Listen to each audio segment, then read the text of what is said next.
Mayor David, we are live on YouTube and I turn the meeting over to you now.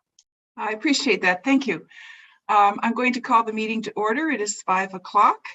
Members of the public are invited to participate in this meeting of council by accessing the meeting, which is live streamed on our Middlesex Centre YouTube channel, or by contacting the municipal clerk to receive a registration link to join the meeting being held electronically.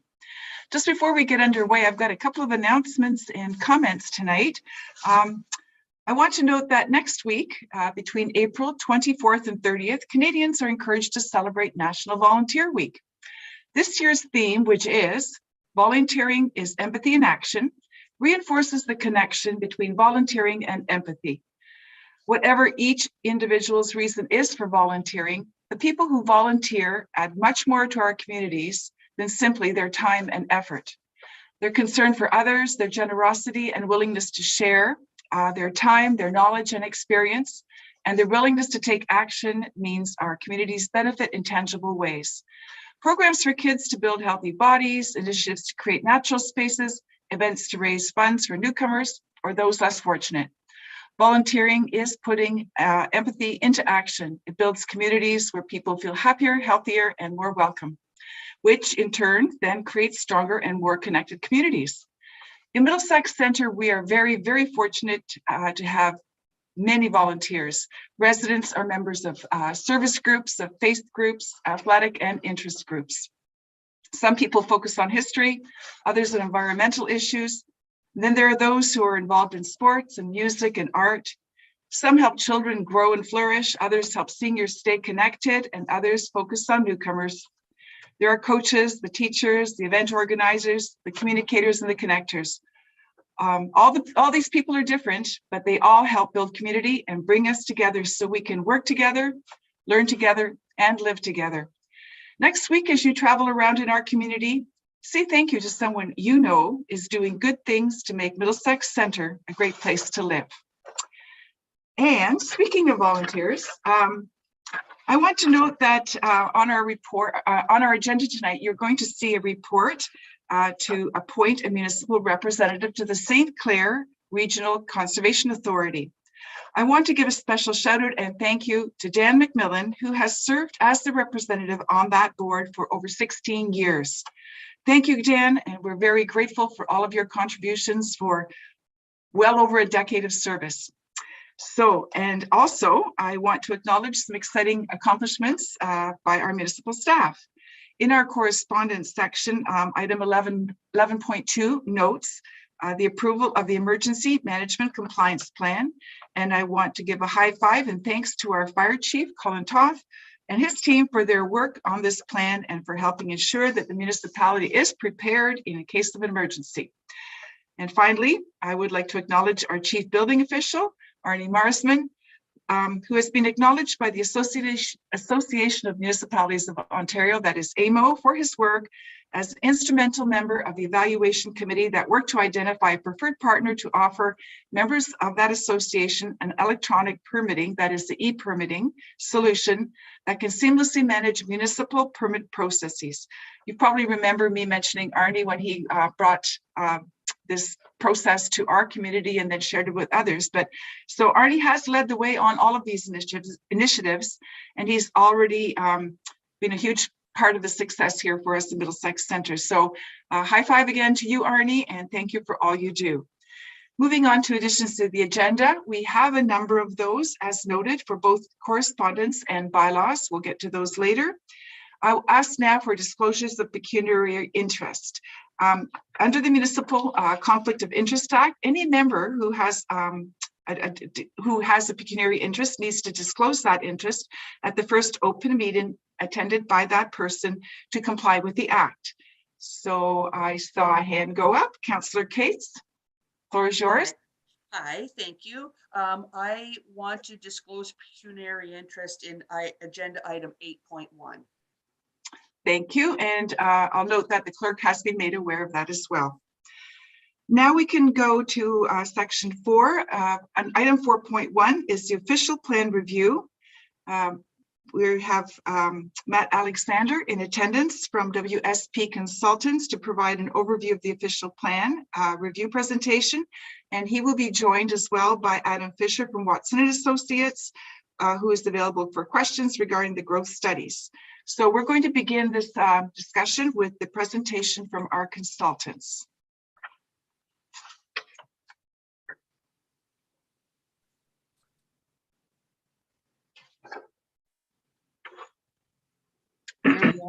Good evening, Matt.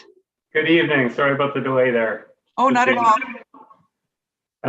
Thank you very much. And thank you, members of council and Mayor Devitt, for allowing me to come back and talk a little bit about the final changes that have been made to the official plan for your consideration for adoption this evening. I have a short presentation, short slideshow to highlight some of the key changes that have been made. And so if I can share my screen, I'll do that now.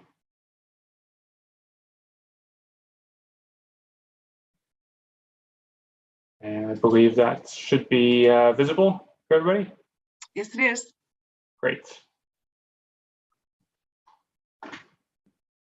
So this is the work plan timeline, which we've seen a number of times over the last couple of years, and you'll see that we are at the final stage, number 5 there, council adoption. Maybe I'll just back up for a second. So at our last meeting, we heard a lot of comments and feedback from members of council as well as from interested parties who have been taking an interest in the official plan project. Following that meeting, we continued to receive comments from members of the public, from landowners, and from members of council in regards to the last draft of the official plan that was presented.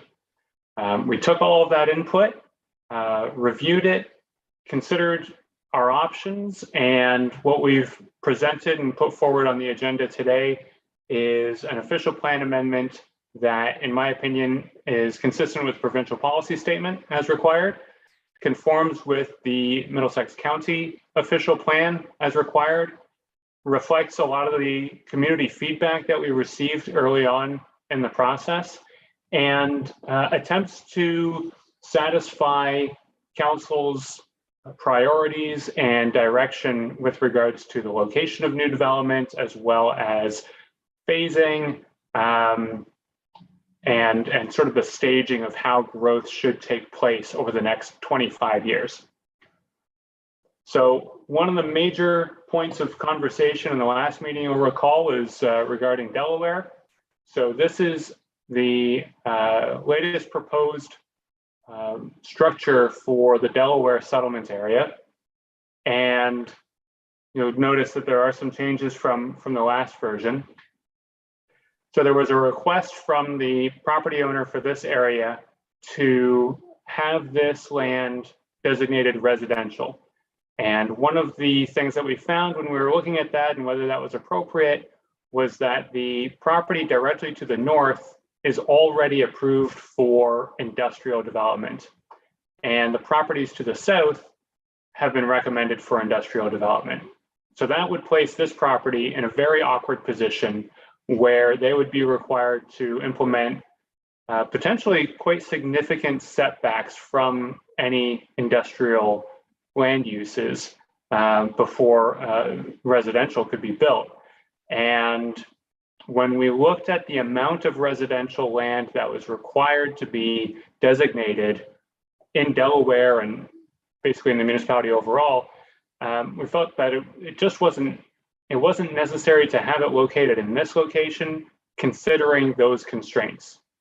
And so we considered and reviewed and assessed the appropriateness of that, but in the end, it does not appear to be appropriate at this time for it to be industrial or residential. And so my recommendation for this is that it be designated for industrial, that's settlement employment uses. And what you'll see is the SPA 29 overlay, the pink grid over this, that directs the reader to go to that section of the official plan requiring appropriate studies and evaluation of the features of the property before any development takes place, as well as expansion of full services, municipal services. And that's something we've talked about previously. We had two other requests from the public. The first, I'll go with the upper property. This is a property that was previously designated as rural industrial, and there was a request to have that made into residential. And looking at the need for additional residential lands and expansion of the settlement area, that seemed appropriate here. There is a property that is directly adjacent, which currently has an employment use. However, it doesn't appear to be a particularly noxious employment use. And so my interpretation, my assessment of this is that that use can probably continue without any major negative impacts. And even with the designation change that we're proposing here, we've essentially just designated it residential rather than getting specific in the uses. That use can continue as it is. However, in the future, if they wish to redevelop as residential, it would be appropriately designated for that. If they want to keep going, they can keep going. The lower property was requested to be added to the settlement area and designated residential, and that seemed like a very natural extension of the settlement area and the residential properties that are there. And it's a much smaller impact than what that property that in the center would have or be impacted, and so that seemed appropriate. We also included a few other areas to be included in the settlement area, designated residential, and applied with the SPA 29 policy, which you'll see sort of filling in and rounding out the settlement area surrounding existing built-up areas. That's done to meet the growth forecasts for the municipality and for Delaware in particular. And it just seemed like it's a logical extension. It's efficient to service these areas. So we looked at other properties that were only located on one side of the road or the other. That's not an efficient use of the pipes that would go down the street. And this helps meet those growth forecasts. And so this is the final configuration of the Delaware settlement area that we're putting forward tonight. The other area that was up for discussion was Ilderton, the Ilderton settlement area. These two properties are currently designated settlement employment. However, through the Watson report on employment areas, it was found that these are not productive as employment areas, and that the land area would be better used in Delaware, better located in Delaware. What that means is this would either be surplus employment lands, which wouldn't get redeveloped over the course of the plan, or it could be made productive by designating it residential. And so that's what we're proposing here, is that these two lands be designated residential. The property owners had requested that change, and it is appropriate in my opinion, since Ilderton is forecasted to require these lands over the next 25 years. You'll notice that SPA 29 has been applied to this whole southern portion. And so the same policies as with Delaware would apply. They need to wait for servicing to be available. They need to do the required site-specific investigations to ensure that there aren't any constraints that are going to keep development out of certain areas. And it requires an official plan amendment before they can move forward. And what that does, I hope people agree, is that produces that bit of a bumper, because I know there was some concern that this is going to lead to sort of unchecked residential development on Ilderton, that it's going to expand the built-up area of Ilderton too much, too fast. But this actually puts a bit of a brakes on it, slows it down a little bit, gives council that extra approval mechanism through the OPA required under SPA 29. So I hope that's a good compromise between what the property owners want, what myself and Watson are recommending, and what council's priorities are for Ilderton. I also wanted to draw attention to these two areas. These were subject to requests from landowners. The one on the left was requested to be added to the settlement area, but we couldn't justify it in terms of the numbers, the math, in terms of how much land is required for residential growth over the next 25 years.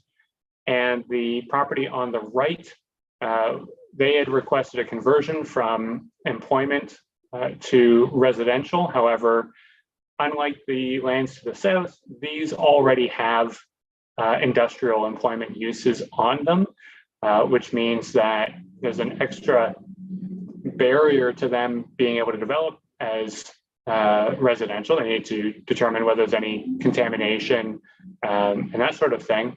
But also, we do want to preserve some employment lands in Ilderton to give people a place to work. And so it was determined that it's just not appropriate at this time to look at converting those lands from employment.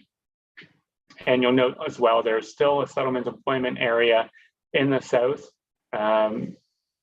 These are also vacant, and there will need to be some coordination and some additional planning work done once the specific proposals start to come forward for land uses there, to ensure that there aren't negative impacts on the residential areas to the north, and also impacts east and west. I know there's a question or a concern about transportation and how this development would exit onto 10 Mile Road and so on. Those are all things that would be resolved through the plan of subdivision process, through the official plan amendment process, and council would have an opportunity to weigh in and ensure that things develop in a manner that is appropriate. All this does is sort of set up that in general, in principle, these should be developed for residential rather than settlement employment uses. So like I said, we've received a number of comments since the last meeting. Many of the comments that we received were resubmissions from property owners who had already submitted comments. So we received a lot of requests for additions to settlement areas, questions or requests for designation changes that we had already received and reviewed and determined weren't appropriate at this time. We also received many comments from individuals, members of council, regarding a variety of issues, and I thank you all for that. It really helps to see what the priorities are and what your intended outcomes for the policies are. And many of the comments identified sort of small things that still are worth changing. So our attention was drawn to numbering errors and incorrect references to the schedules. These are sort of clerical or editorial issues, which could be changed at any time, but we have the opportunity now, and so I've updated the amendment to include those changes. There are still, though, were a number of things that sort of comments or requests or concerns that we've discussed several times and aren't something that either is appropriate to address through the official plan or have already been discussed and assessed and dealt with earlier in the process. And so there weren't a lot of changes that came out of those comments, but it's still very helpful and useful to receive those. That's as short as I'm going to make it. Thank you very much. I do have time to answer questions, I believe, and I'd be happy to get into any detail on any points that are of interest. Thank you. And thank you for that presentation. So as Matt has alluded to, the next step, that is at present, we are going to look for questions regarding the presentation from council members. Any clarifications or anything here that you would like addressed? Councillor Scott, your question.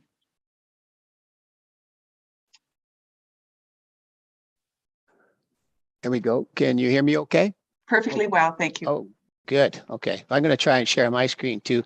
So Matt, I do have a couple questions. I know I emailed you yesterday and I thank you for, getting back to me with some of those answers. I'm looking for a little bit of clarification and I just wanted to point out a few things that I think is important here for Delaware. I think we mentioned before that Delaware and as a council, we've kind of agreed that that's going to be our focus point on this OP. It's been long overdue, as we've mentioned and you've heard in the past. I think we're going back to 2008. So I'm thankful that council feels that it's time to move Delaware forward. When I look at some of the changes that were made from March, I do still have a few concerns, but I think I could, look at possibly a couple of amendments that would satisfy some of those things. So I just wanted to briefly ask you a few questions about that. So anyway, to start with your new plan, I guess I'm going to see if I can share my screen now. I hope I can get this right now. Whiteboard. There we go. That's not the one I want though. Sorry, I'm definitely a rookie at this. So can you see the map that I got up here or no? Mhm. Yes. Yeah, this map, you can see it? Yes, we can. Okay. All right. So anyway, Matt, so this is what I've done is I've kind of taken a look at the hectares and looked at what we've what you've come back with. Excuse me. And you can see I've made some notes. First one I'd like to note out is right over here. I guess that would be the northerly west entrance to Delaware where Gideon is. That area has been designated as residential. And in the future, it would never make a great residential area because if you won't recall, but many will, that the Catholic Church has been there for years and the school's there. It's prone to flooding, so much so that they tore the church down about 3 years ago. That very wet area, and I think Upper Thames and Lower Thames would never allow any of that there. So I kind of look at that 4.5 hectares as not a good spot, you know what I mean, for any kind of building when we move forward for sewers. Just wanted to point that out. Back in the bottom to the south here, the 5 hectares that you got here obviously made perfect sense to add that in, and that was good. Then we'll go up to here where you've added this. I guess there's about 30 plus acres here. You can see that there's some hazard lands in there for sure too. So there's an area there that's going to be a little tough, to get some development going. But what I really want to point out is the little areas that we have added to Delaware is all good, and we're thankful for that. But it's just I don't see where it's going to justify council and ourselves to invest a big pile of money on infrastructure to do that. Now, of course, we're going to be looking for help from partners in the future is I think part of our plan, and that's great. So I wanted to talk to you again about this, and I said it in my email about looking at the Banman property again and reconsidering it as possibly even a mixed use, but mostly residential and maybe / commercial. This highway's got commercial going along in quite a few areas now. Even this spot here, what we've made residential is Stewart Overhead Door. I'm thinking they've been there 20 years now. They're a growing company. And then Grace Motors is in this little corner right here, along with this corner over here. So maybe this area here again is already, you keep mentioning that it's called industrial rural. And I think you said to me that phrase is going to be phased out. So this will be more employment lands. So the 16 acres that's been proposed there, it looks kind of like a light duty, maybe some landscape places that they're referring to that might go in there. And so backing onto a residential area here, to me, doesn't seem like it's going to be a real harm.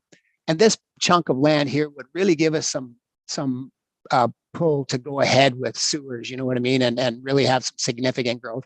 These little lands are all owned by individual people that for sure, would probably be interested in helping, but it'll be a small way. And then I want to point out right here, you mentioned about sandwiching. There is a line, if you can see my arrow right through here, that is a right of way that is owned by the township, which could be considered a natural barrier. Well, it's not natural, but it could be a barrier for sure to future employment lands here.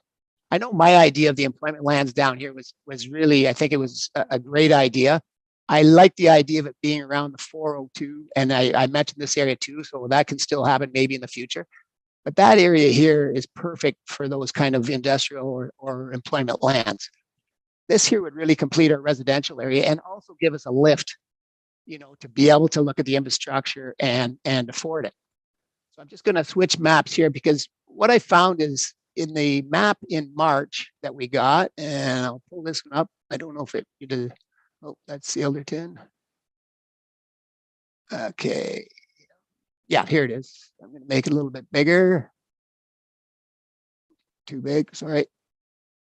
Okay, so we had this kind of going along good, other than the comments from East of Carriage. I thought that this, you know, we all agreed that this needed to be moved closer to central Delaware.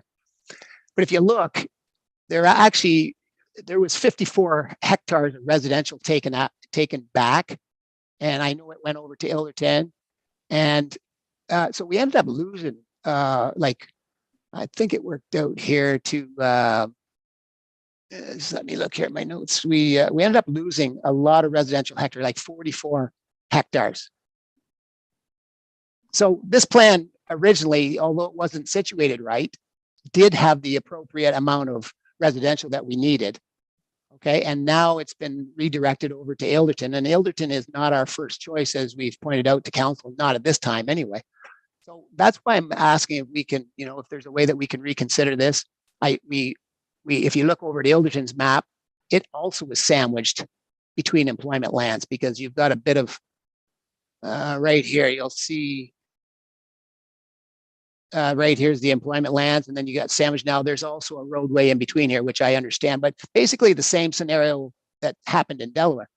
So I just wondered if you could, give me your thoughts on that. And then I have a couple more comments, but I'll kind of stop there just to give you a chance. Sorry. Through you, Mayor. I'll start on the last point. So you'll notice that these properties on Ilderton are, so the bread of the sandwich, let's say, in this case, is residential. Yep. And the Delaware case, the bread is industrial. And so there is a difference there, because the settlement employment designation is intended to allow for manufacturing, processing, warehousing, other sort of heavier level of employment uses that can have impacts of up to 300 meters in all directions. And when you look at the Ilderton property, the centerpiece, the center property there, that's owned by the University of Western Ontario. And the designation allows for a lot of uses that probably not likely to occur on that property. We have reached out, so the municipality has reached out to ask the university what their intentions are for the property. That hasn't been clear. They apparently just simply want to keep that land use permission for that property, to keep their options open essentially. But we can be pretty confident that it's not going to include major warehousing, distribution center, or manufacturing, a factory, or food processing, or any of those higher intensity industrial uses. It's more likely to be an institutional, educational, research type use that fits into that designation, but not that kind of a heavy industrial use. And so the setbacks on those are not going to be as great as they could be in the settlement employment designation. And that's why I felt comfortable recommending this kind of a sandwich situation. Back in Delaware, the central property where they had requested residential is not very wide. So the potential for a 300-meter setback to the south is going to eat quite a bit into the depth of that lot, which pushes any residential uses farther north, where they're affected by whatever gets built to the north, that property that already has applications in process or approved. And so that can be a very tricky situation, resulting in kind of a lot of dead land for that developer. And that's why we didn't feel it was appropriate to go there. In terms of the land balance, so as I mentioned, if we were to take that residential land from Ilderton, the question is, what do we do with that land in Ilderton? It isn't appropriate to keep it as employment because it hasn't been productive, and Watson has already shown why it's not productive and why the employment land should be located in Delaware here. And they're not going to be developed right away. So I understand that Delaware is the priority here for the municipality, but designating those lands in Ilderton as residential isn't going to mean that it all of a sudden gets developed right away. It's still going to take time. But that being said, you had mentioned the small sort of additions of residential lands in Delaware here, and whether it's cost effective to bring servicing in for those properties. Keep in mind that the whole area there, that's SPA 3, as well as the areas that we've just added, those are all going to benefit from the extension of municipal services to Delaware.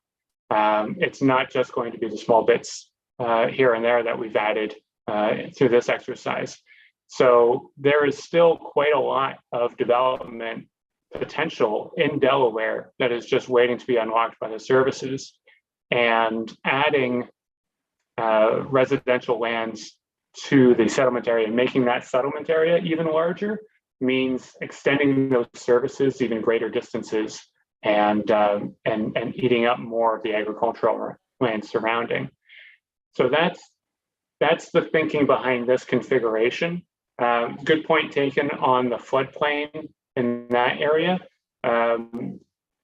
We essentially looked at that as potential rounding out. It looked like a property that had a potential for redevelopment, but understanding that it has significant constraints, it may not be appropriate. And so that that land area should be made up somewhere else. But I think, I mean, that's the rationale for what we've put forward here. I understand where your priorities are on this, but there is a more complex, there's a lot of considerations that have to go into placing these industrial lands and these residential lands. And you can just imagine living somewhere where trucks are going back and forth is not exactly desirable. So I hope that makes sense. Okay, through you, Madam Mayor. Yeah, thanks for that, Matt. So yeah, I'm seeing what you're saying, and I'm understanding, and I mean I can look at the sandwich. We got a bit of a sandwich situation here too, where we've got the industrial inside and we got the sandwiches over on both sides. If you look at that, right? So by controlling this whole front out here to control this whole area is going to be unfortunate that we can't use that in the future, because even if we look further down the road, the only direction to go is again this way or back in this area. So we keep referring to rural industrial, which is pretty heavy industrial, is what it sounds like you're speaking. And I know employment lands they have a wide spread of uses here.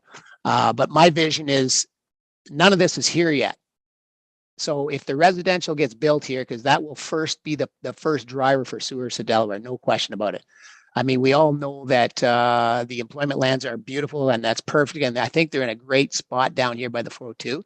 But residential right now is in high demand. It's going to drive the sewer construction and built up to begin with. And then hopefully somebody in the employment world sees that they're here and they'll be able to extend this through.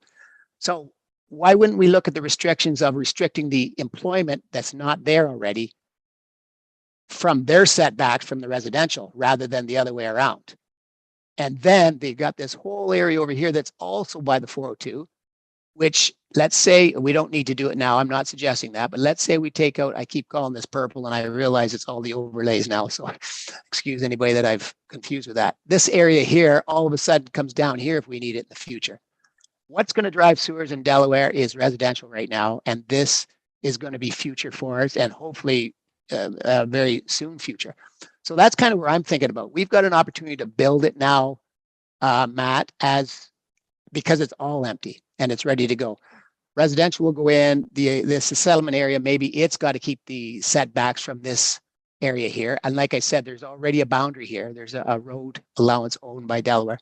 So that's one thing I'd like to give some food for thought for you on that. And again, we can expand the employment layer areas anywhere. As far as Ilderton goes, I mean, it sat there empty for quite a few years now. So the fact that we switch it back a little bit and bring the residential back here, Ilderton's been sitting there unused also for a while. We're not ready to do it. And as we know, an official plan amendment can be brought forward at any time by anybody else that maybe is in that area to ask for it in the future when we're better prepared for it. I'm just, like I said, my goal and our goal was to get Delaware rocking here. And I think this is what we really need. So I'll let somebody else speak in some comments on that now. But thank you for your time. And like I said, as far as the proposal goes, I'm going to see I'm going to need to see a couple amendments to that. Thanks, Matt. Okay, we'll get to the amendments further in the next section. So anyone else have questions on what we've seen here? Clarification that's required? I can't see. Sorry, oh, Councillor Arts, is that you? Yeah, Yep, go ahead and ask your questions on the presentation then.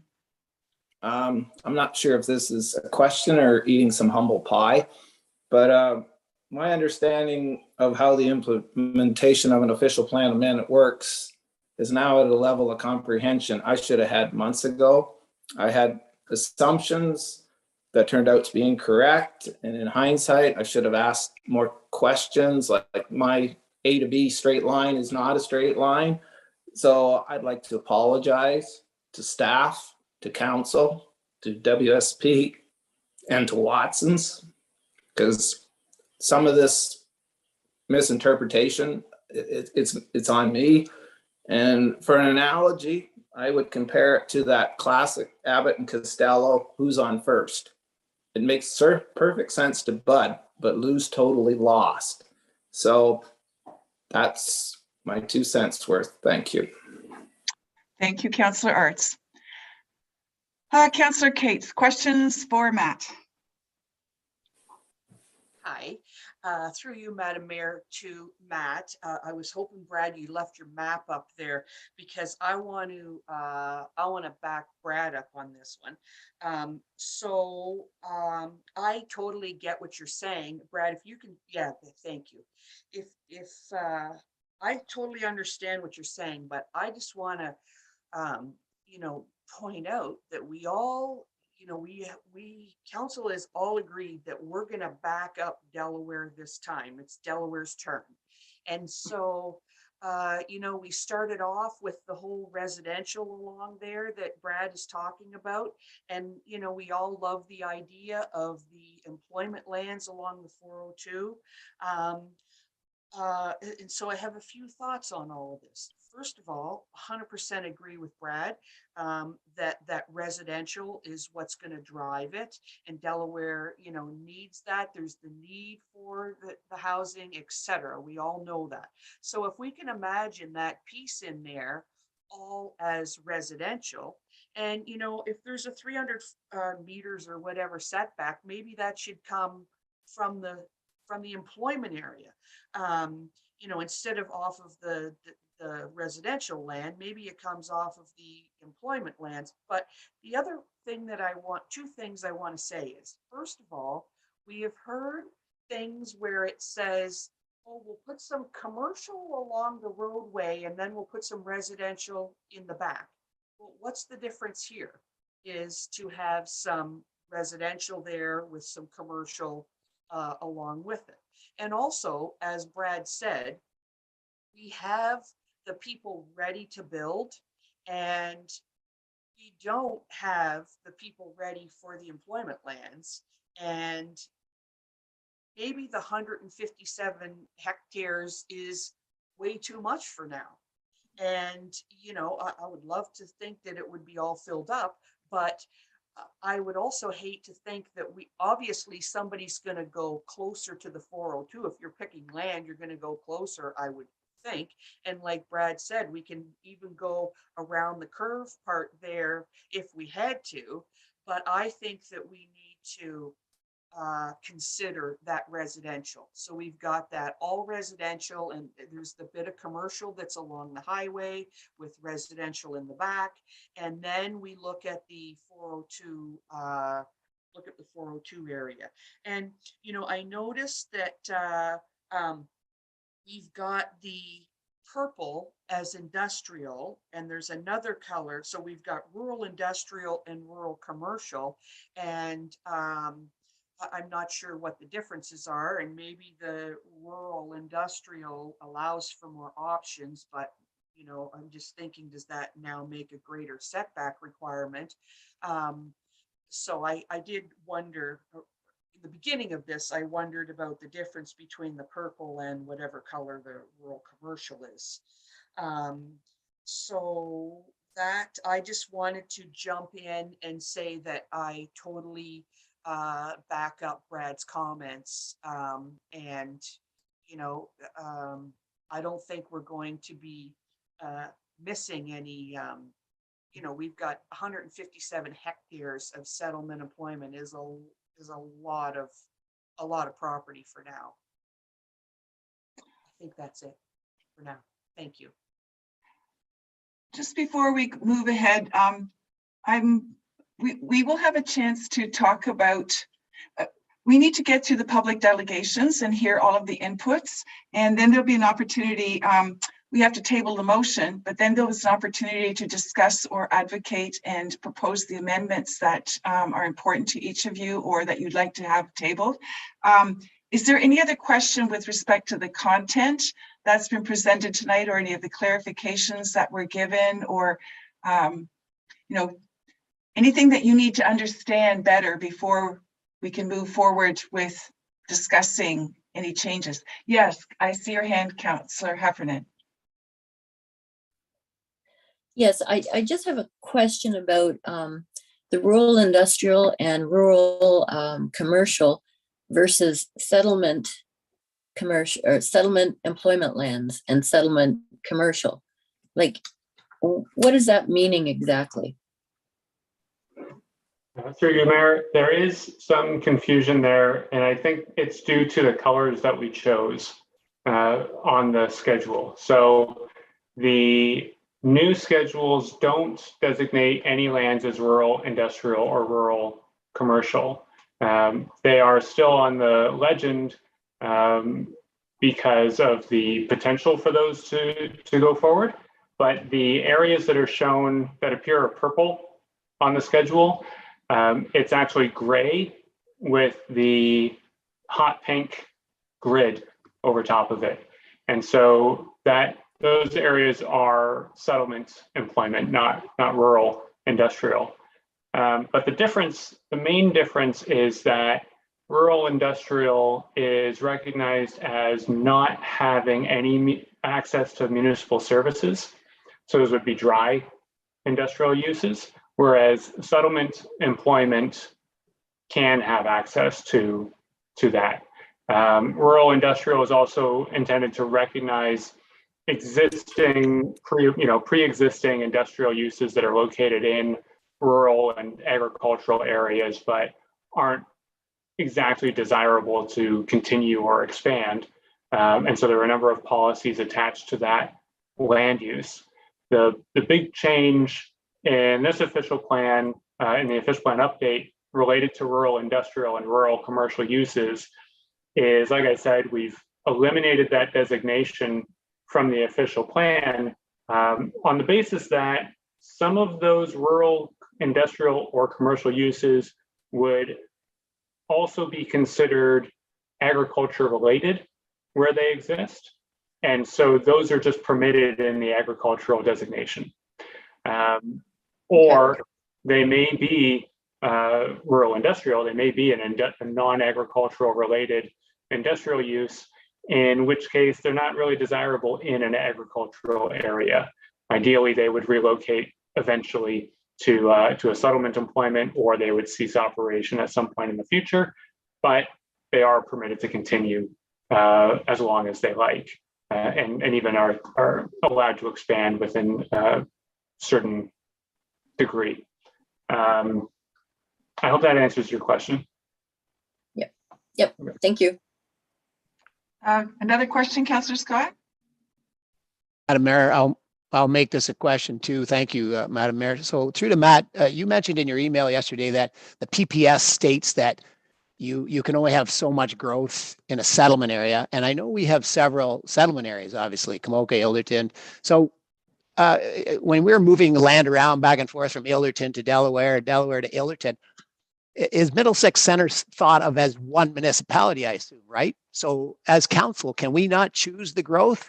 Like you were saying how, well, we can't give that much to Delaware because the PPS doesn't allow it. And I'm thinking, well, hang on, we're only one municipality, right? So shouldn't we be able to choose that? Because we do have a settlement area in Delaware. Just I had that written down, wanted to ask you, so thank you.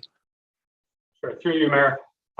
The issue with that, and what I was referring to, is that currently the settlement area boundary around Delaware is pretty tight to the boundaries of where development exists. And so as we add residential growth to Delaware, it requires an expansion of that settlement area. Expansions under the provincial policy statement have to meet certain criteria. And one of the criterion is that if you're expanding into a prime agricultural area, you need to assess whether or not there are alternative locations for that growth that do not impact prime agricultural areas. And under the Middlesex County official plan, all lands outside of settlement areas in Middlesex Center are considered prime agricultural areas. And so when we look at whether residential growth should go to Ilderton or to Delaware, it can go to Ilderton without expanding the settlement area. But if we put it to Delaware, you have to expand the settlement area. And so that's the balancing act with that regard. The other piece of that is the only reason we're able to put it in Ilderton is because we're proposing to convert the employment lands. And of course, those employment lands are going towards expanding Delaware. So that seems like a contradiction, right? But the justification for moving the employment lands from Ilderton to Delaware is a stronger justification than expanding Delaware for residential, because of all the points put forward in Watson's report on the employment expansion area. So these are all the little balls that are up in the air that we've been trying to juggle and sort out. That's basically, I hope that answers your question. That's the thinking and the sort of the shuffling of the cards that we had to do to come up with that. Yep. Okay. Thank you. That's what I was thinking with Delaware. We're already expanded it. Well, we haven't yet, but it's in the plan to expand already. So it is considered, in my opinion, an expanded area already. That's why I'm thinking, oh, what's the difference? So thank you. Yeah. Okay. Councillor Shipley, go ahead. Thank you. Through the mayor to Matt. Matt, a question in regards to the Ilderton lands. They were employment lands, move them to residential. The concern I have here is when they decide to develop these, and obviously we can add on to the wastewater plant. My concern is the effluent discharge into the Oxbow Creek. If we max out and cannot add on to our plant, are we obligated when they go to develop this to supply them with wastewater or sewage lines somewhere else? Through you, Mayor, no, you're not. So through the development approval process, every applicant will be required to submit a functional servicing study.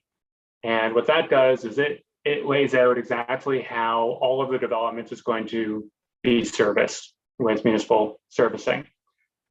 If the demands of the proposed development exceed the capacity of the existing services, then it can't be approved until that capacity is increased somehow.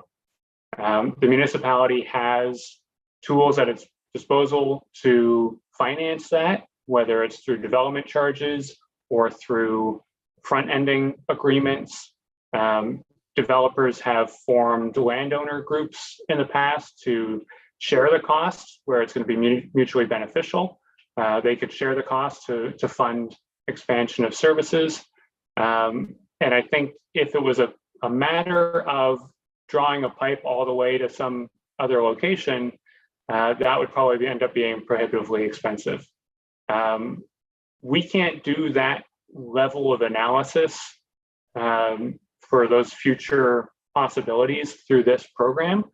But I believe, I can't think off the top of my head, but I believe we did review what the capacity, what all the servicing capacity is for Ilderton. And it can, I believe it can accommodate the growth that's expected over the next 25 years. So we looked at the numbers and balanced the numbers, and it looks like it should be okay.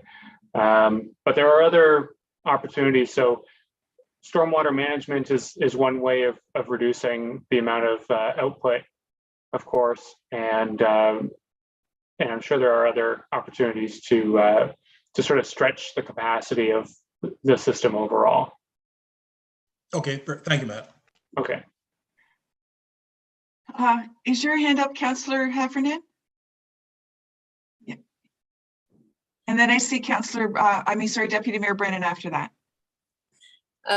Sorry, through the mayor to Matt. The capacity of the Ilderton treatment plant is at capacity now.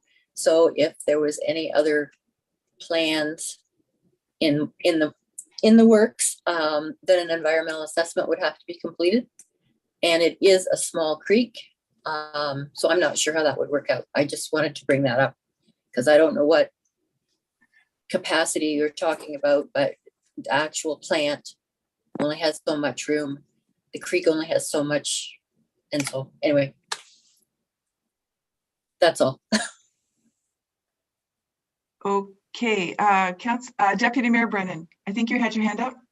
No, I have not. No, I have no follow-up. No. Okay. Councillor Arts. You're on mute. Yeah. There you go. Through your Madam Mayor to Matt, can we prohibit growth late?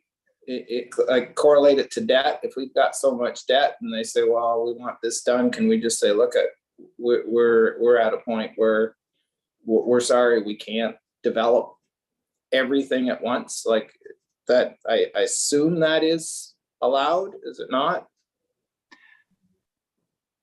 Through you, Mayor, I think what you're sort of leading to is if development needs like an extension or expansion of services, can you set your own schedule, I guess, right? Like,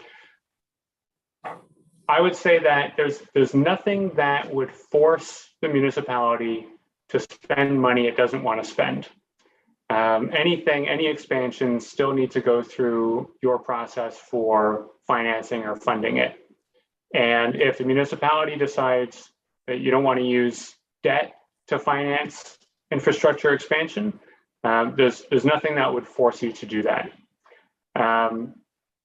There are other methods of funding infrastructure. So I mentioned development charges, where the developer pays for the extension of services that are going to benefit them. There's also just property taxes, budgeting for that expansion and putting that into taking it from your assessment and levies. So there are a number of options that are available to the municipality. And one of the things that this official plan does is it says over the next 25 years, this is the amount of growth we expect to see. These are the areas we expect it to go to. And then now that is a base level of information that allows you to start budgeting and planning to expand those services. But the priority is always going to be intensification or like redevelopment of lands that already have those services. And that gives you like the bumper, because that should probably happen first. So we're talking about Delaware, all those interior lots, ideally those get developed before any of the expansion areas, since the pipes have to go past them anyway. Same with Ilderton, any opportunities for intensification within the existing built up area, hopefully are going to be realized before any of that converted land has services extended into it. And that gives you time as a council to determine how to pay for it, or how to leverage things to get developers to pay for it and that sort of thing. So there are municipal finance people who are way better at explaining this stuff than I am, or answering those questions. So maybe you can save that for them next time talking about asset management and that sort of thing. But I can say nothing in the official plan forces the municipality to spend money it doesn't want to spend. And hopefully that gives you some comfort. Thank you for that, Matt. Yeah, I appreciate you diving into the pond that is next to your planning pond. So yeah, this is really the roadmap for our community to grow, and identifying the areas, the policies that we want to guide that growth. So I think that's it for our hands here. The next item up is the public delegations. We have a number of individuals who've registered and want to delegate with respect to the official plan. I think they're ready to be brought on. I'll just highlight that the presenters will have 10 minutes to present their comments. And there we have Mrs. Jeffries. You show up as Andrew. Is this the presentation for both of you, or is there going to be, are you dividing the content or? Sorry, I'm on his computer, so it's Rosanna Jeffries here. Okay. Good evening. Good evening. You have 10 minutes, and if you'd like to make your presentation, the floor is yours. Okay, can I ask questions, Madam Mayor? Or just present? This is your time to present, yes. Okay, I have a question for Mr. Alexander. Is that all right? Well, you have 10 minutes to present. I'm not sure that. Okay. So, Mr. Alexander, you said this evening that in Ilderton, we have these SPA number 29, this land, and you suggested that it's zoned as employment in the past. This happened many, many years ago, as far as I understand. I was just wondering about the analysis that has been done to show that these lands are now the best place for future residential lands. It seems that their only benefit is that they're already in the settlement area. Would it not be possible to take these out of the settlement area if they are not suitable for what they were originally zoned for? And then adding the required lands to the settlement area to include other areas of Ilderton for growth. The proposal that we sent to the municipality way back in March of 2021 stated some interesting information that maybe the council isn't aware of. At that point, we had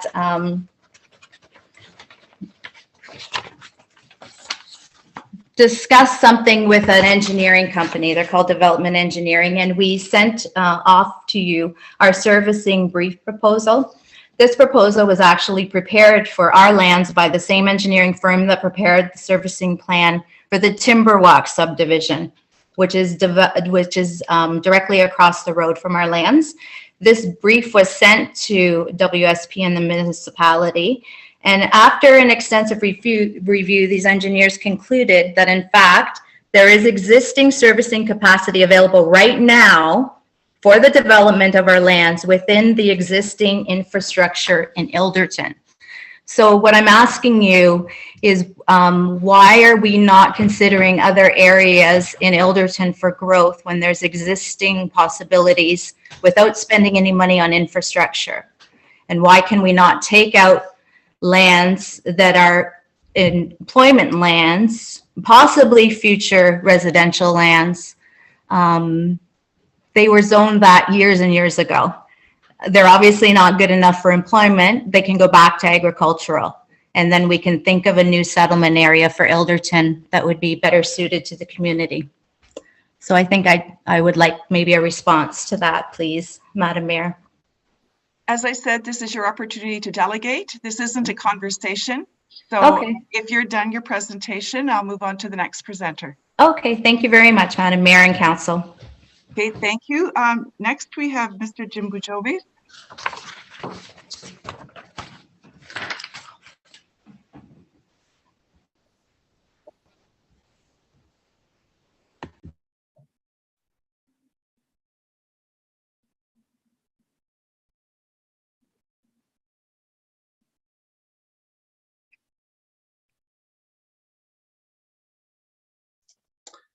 Through the chair, I can note that Mr. Bajovi is not on the line, and we can move forward to the next delegation in the list. Thank you. Okay, Mr. Soufan.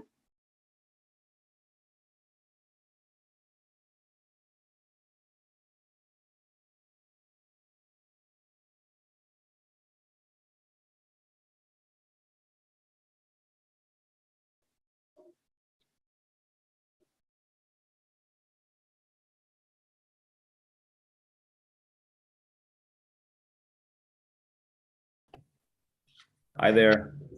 Hello, the floor is yours, Mr. Soufan, if you'd like to make your presentation. Thank you, Madam. There's 10 minutes. Yes, thank you, Madam Mayor and council members.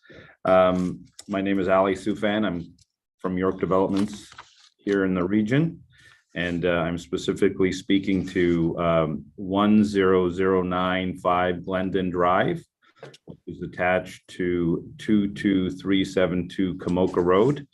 Known as the New Biggin property, as well as the driving range across from the food land and the wellness center there. Again, I would say that I think you've heard lots of me on this file, and I appreciate that. We really strongly believe that this is a wonderful opportunity to basically connect and complete the main street of Kamoka and ultimately make the final connection to Kilworth between the 402 and Kilworth on the south side of Glendon Drive. The opportunity there is fairly significant.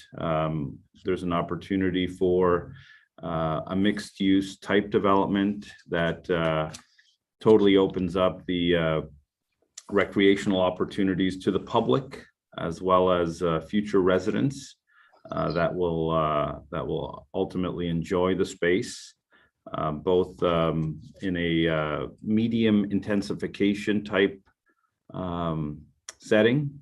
I think there's an opportunity for townhomes, stacked towns, and low-rise dwellings, not just the typical single-family home, which we all appreciate, but is becoming less and less affordable as we move through our growth here. I would say we would like this to function as the community hub, or add to the community hub as well. I think they've done a wonderful job, again, with the wellness center and the food land and all the other commercial activities in and around the immediate area, and the old, the original, or the original village there in Kamoka, and the opportunity to make that connection and contribute to both the existing village, as well as what can come out of the water side and the activities that can show themselves, I guess, or provide public recreation as well as housing. I guess the request, the humble request would be to include these two properties in the settlement boundary as a special policy area to allow us to gain certainty to commence all the background studies required, the technical background studies, both environmental and zoning in regard to heights and public uses. So I think this would be an opportunity wasted, truly. I think it's one of the most important pieces in this review. Again, a good number of, a good percentage of the growth in the Middlesex Center study focuses on Delaware, obviously, and Kamoka, Kilworth, as well as the other regions. But, you know, I would say that this is a pretty important piece of the puzzle, and we would hope that that council would allow us the opportunity to show you what we can do and what we've done in other cities, and what we can contribute to Middlesex Center at this location. Thank you very much. Thank you. Next up, we have Ms. Lindsay Clark.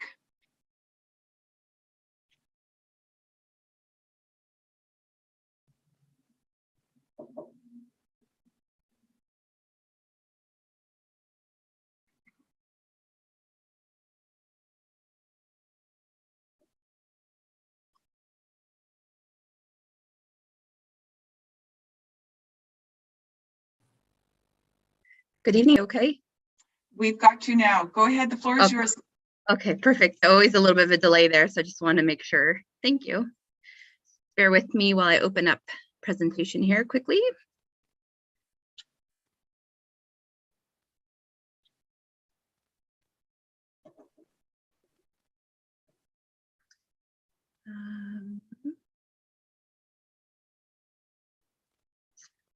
Sorry, it's not wanting to open right now.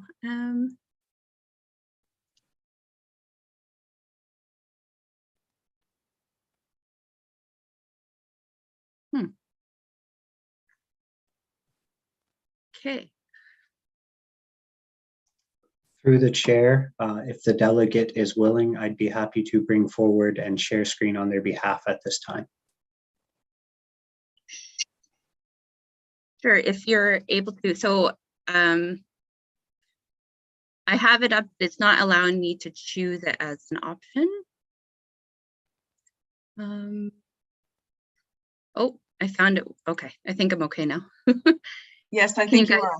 Yes, I still can't see my screen myself. So it's black here, but we see a header that says April 20th, 2022 PowerPoint. Oh, there we go. Can you guys see There it you now? go. Yes, Yeah. it's all good. Okay, thank you. Sorry, I apologize for that. So yes, good evening, Madam Mayor and council members. Again, I'm Lindsay Clark with Citizen Properties, and I know I have attended a few of these meetings so far and presented a couple different properties along the way. And we have submitted another letter pertaining to the official plan review with regards to an additional property of interest. So we are in support of the recommendation for the conversion of employment lands to residential in South Elderton. And I will mention that, and I did state, I believe, at the last meeting that we do have preliminary servicing options and have presented that and provided that to staff at Middlesex Center. So there are options there for servicing. And it is achievable through our, I guess, phase 6 of Timberwalk that we identify as, which is adjacent to the existing phase 5. And then it is still of our opinion, based on the conclusions, there may not be sufficient supply of inventory over the planning horizon.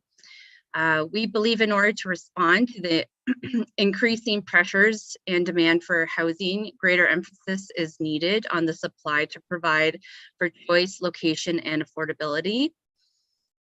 That being said, there is also additional support through the federal and provincial governments currently that have stated that we do have a supply issue. And one of the solutions is through expansion of urban and settlement boundary areas. which is a separate issue from the PPS requirements that is presented to you guys today. However, that being said, I think this provides an opportunity to complete both concurrently, fulfilling the needs of our current market supply issues, as well as the PPS requirements. So I guess as a statement, from our perspective, we're wondering how this will be addressed at a local level to deal with the local supply. So moving forward, we do have a property that is located in Delaware so it's identified as part lots 5 and 6, concession 2. If you can see the kind of teal color for the property boundary. So we actually, based on the March 16th, 2022 meeting, council meeting, we actually made a business decision and we made a business decision and are currently under contract for this site. And with the most recent changes, that area now is taken out of urban growth boundary as shown here in yellow. So, and we have made a request to Middlesex Center about the site. I know it wasn't addressed this evening so far, but we did request that this area be maintained within the settlement boundary. I guess in addition to that, I just have some key objectives from the letter that we provided to Middlesex Center yesterday. So we believe that there is insufficient settlement and urban boundary in Delaware and Kamoka specifically. We believe there is the insufficient land to support the medium and long-term housing needs in Middlesex Center. We believe our proposed minor adjustments to the boundary in Delaware, and previously the council meeting we had addressed Kamoka as well. And we feel that this will contribute to the overall attainable and cost-effective housing needs that are currently widespread. In addition, flexibility in the official plan policies allows for the private sector to invest further into Middlesex Center, whereby offering more opportunities through land swapping. So this is basically looking at undevelopable areas that are either environmental or, for Kamoka specific, the pond areas that are within the growth boundary but can't be developed, or a portion thereof those ponds that can't be developed. We're looking for flexibility in the official plan policies to address that, to allow for swapping in and out of for development purposes. And also where servicing is feasible. So there is some areas that are in the boundary that may not be as feasible for even long-term growth. So we're looking for that ability to have development in the areas that are more feasible or readily available. So Sifton actually has developed a cost-effective servicing solution for the Delaware lands. And at this point, Sifton would commit to advancing it at no cost to the municipality or tax base. We feel that rejecting growth in Delaware due to, I think it was previously stated, 45 million sanitary PCP is not the only servicing option. Sifton would be willing to enter into a front-ended agreement for external works to advance development on these lands. We have a feasible engineering solution. Removing these lands from the proposed development boundary in Delaware eliminates this opportunity for investment. Moving forward, again, with regards to the Glendon Drive Kamoka site, which we previously presented at 9803 Glendon Drive. And it currently sits just adjacent to the urban growth boundary, which is just to the north, which is employment land, but it's within the growth boundary, and then to the west, to the east of this property. It's currently rural commercial, and moving forward to the proposed mapping, it actually even removes our rural commercial designation from these lands. So I'm not sure if that is an error in the mapping or if the intent is to convert this to agriculture.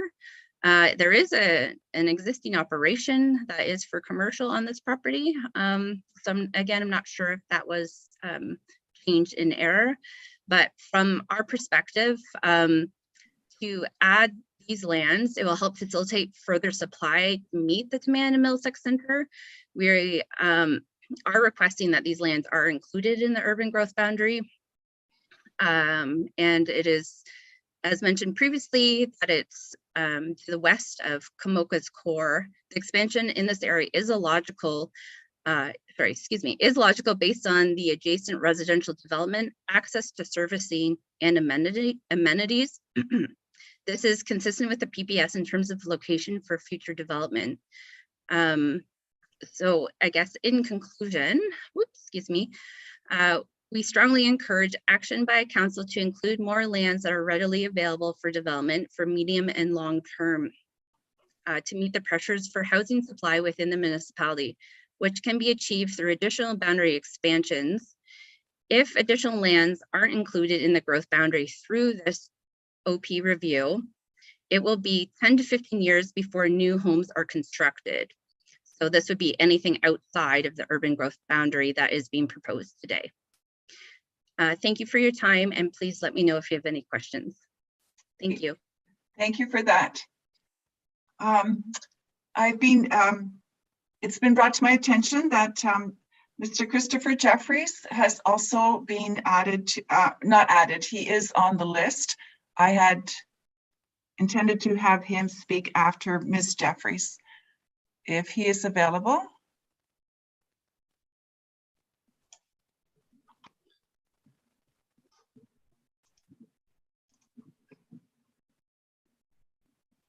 There we go.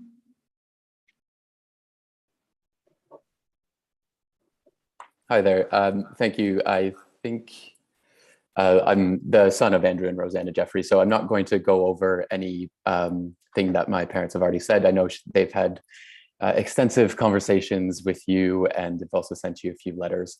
I would just say that our family is kind of quite unhappy with the way that this official plan process has been conducted. And I know it is an iterative process, and I know that, you know, there's the times when things are proposed, you get public comment on it, and then council will make the decision on that.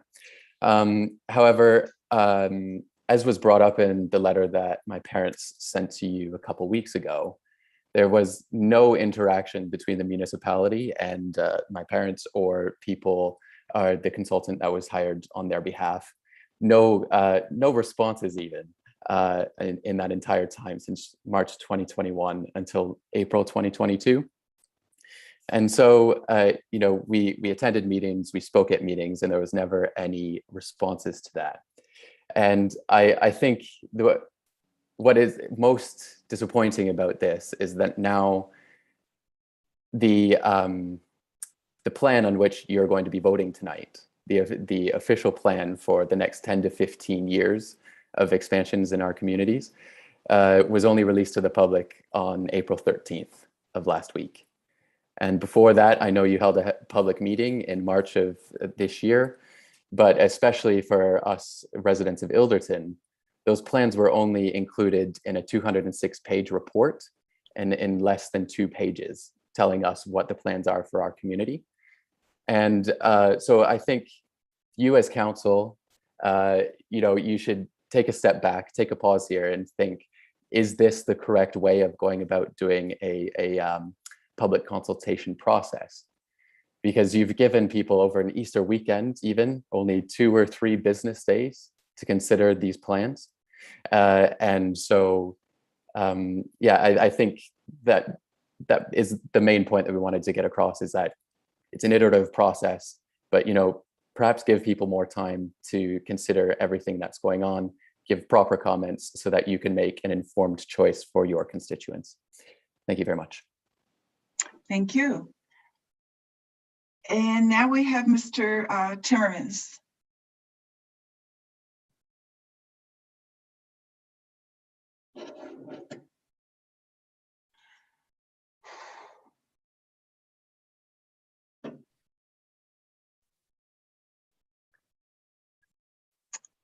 Hello, Okay, Mr. thank you, Madam.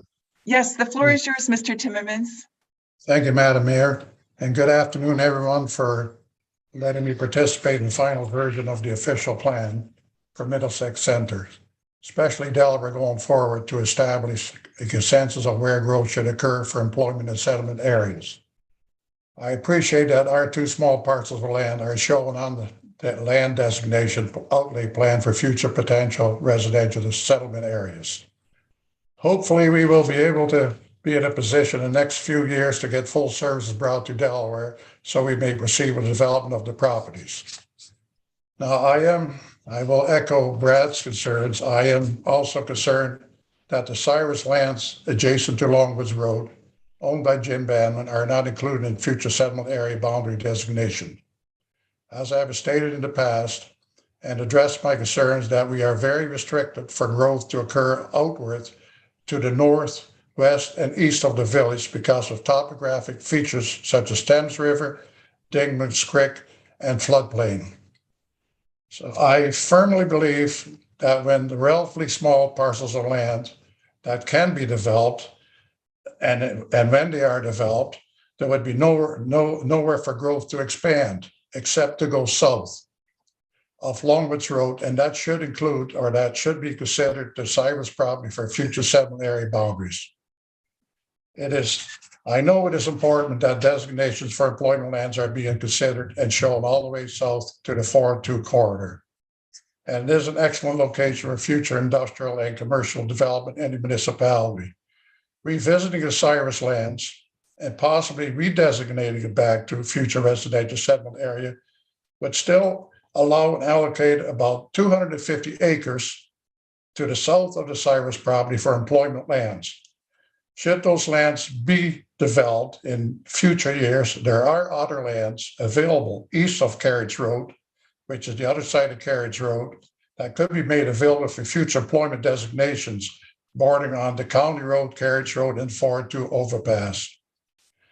Now, I might add that a major player such as Cyrus Developments that are willing to invest in developing their lands and pay for infrastructure would be a positive outcome and get the ball rolling for development in Delaware. I personally feel that, yes, I'm a small developer. I own some small parcels. There's other smaller parcels in the village, which are in Pleasant Village area. And one is the area right across from the water tower. There's about 16, 17 acres there. There's several developers such as mine have approached the owners. They're not willing to sell. It could sit there for another 10. Last time I approached them was about 10 years ago. It could sit there for another 10 or 12 years, not interested in selling. So, looking at other areas such as Strathroy, I can think way back at Strathroy, and we were doing work there on the excavating company, and Bill and Harry Loyes came along, and they bought a huge parcel of land there. Before that was small developments, not much going on. They started the ball rolling there, and it followed by other developers. Look where it grew. Mount Bridge is a good example also. There were a few small little developments that went about after sanitary sewers were brought in, but it took major developers such as Sifton Developments, which are there now, and they have enough land available in lots of them for 150 lots and plus.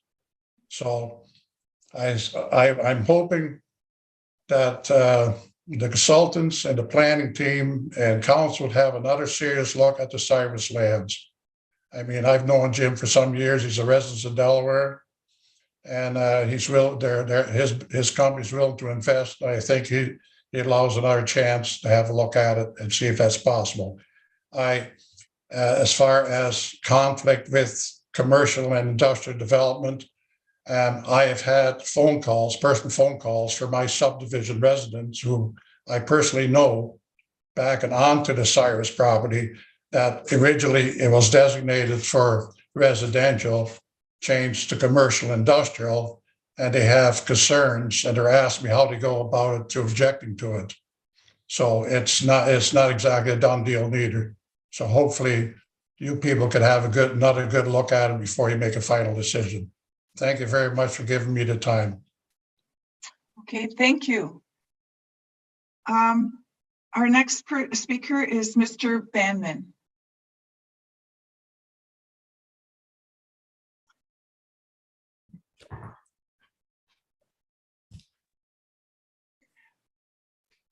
Mr. Banman, the floor is yours if you'd like to make your presentation. Thank you very much. Madam Mayor, members of council and staff, Jim Banman from Cirrus Developments, and it's regarding 10915 Longwoods Road in Delaware, the 89-acre parcel that everybody's been talking about tonight. First off, I wish to express my appreciation to council for their support for Delaware at the last public meeting. Your unanimous support to expand the Delaware settlement boundary and to expand municipal servicing would allow our community to provide the housing and employment solutions desperately needed. Since Delaware has experienced very little growth in recent years, we have an opportunity to greenfield a vision for the community. I recognize that staff and council wish to complete this official plan review on time as we have elections coming. I feel that we have an amazing opportunity to get this right, and we are so close.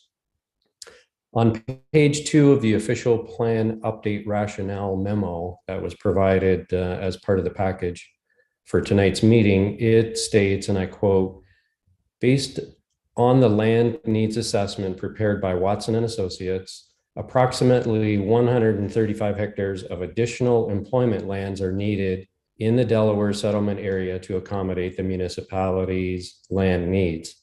And that's the end of quote. From my estimation, based on what is proposed currently, there's about 157 hectares that are proposed for industrial, and that's a surplus of about 22 hectares more than what's required. The report also says that 48 hectares of additional residential lands are needed in Delaware, but the most recent version shows a reduction of about 45 hectares of residential designation from the previously proposed version, just that we had a couple of weeks ago. On page 3, the official plan update rationale memo says, and I quote, Middlesex Center Council has indicated they are committing to expanding the municipal sewer and water servicing to the Delaware settlement area. The extension of full municipal services and funding extension will require additional planning on the part of the municipality. There is, however,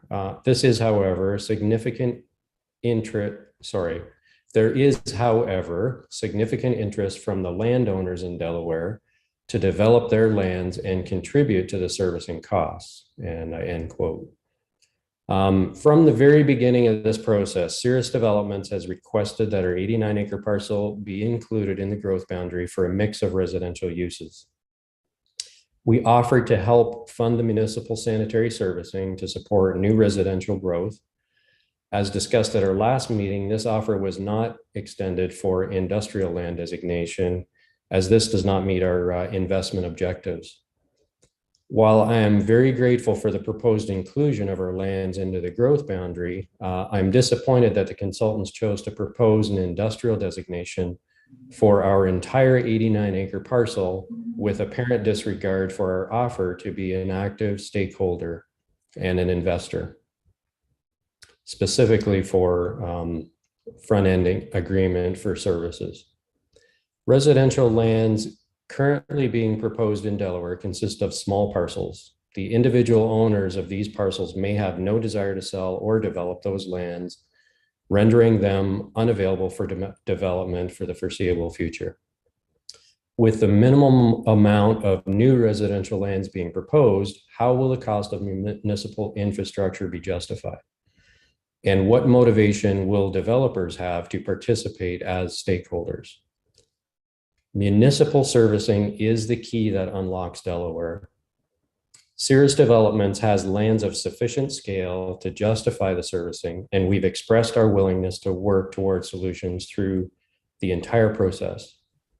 Our parcel is within a stone's throw of the water tower, abutting the existing residential homes on the east and on the west. We anticipate that current residents would much rather see residential in the heart of the town versus proposed industrial.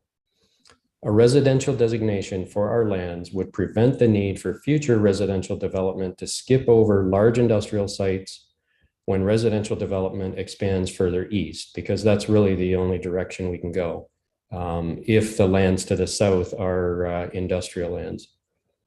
The south of our property has a municipal road allowance, which would provide a barrier to industrial lands to the south.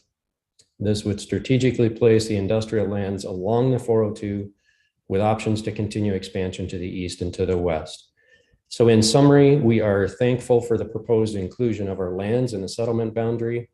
There appears to be an excess of employment land and a shortfall of residential land being proposed for Delaware. We respectfully request a residential designation for all or a major portion of our lands at 10915 Longwoods Road. And we look forward to continued support to unlock Delaware. Thank you very much. And thank you. I don't believe there's anyone else. So at this point in time, we've gone through the questions from council. We've had the delegations. We have a motion to be tabled, and then we will have look to council for comments and amendments. So I'm going to read the motion to get it out, to put it on the table. And then I'll be looking for a mover and a seconder, and then we can move to the next phase. So the motion is that report CAO 15/2022 regarding the adoption of the official plan amendment number 59, comprehensive official plan be received, and that pursuant to report CAO 15/2022, a bylaw be prepared for council's consideration to approve and adopt the 2022 Middlesex Centre Comprehensive Official Plan, and further that the official plan amendment number 59 be adopted and submitted to the County of the County of Middlesex for approval. Now I'll look to council to give to move for a mover and a seconder, please, and then I'll ask council to comment and propose any amendments. Is there a mover and a seconder? Councillor Cates and Councillor Scott. And now, if council would like to speak to this, any comments on this proposal as it's worded, or are there specific amendments that you would like to make and advocate for? Okay, I think Councillor Arts, you were first, and then I saw Councillor Scott and Heffernan. So go ahead, Hugh, take it away.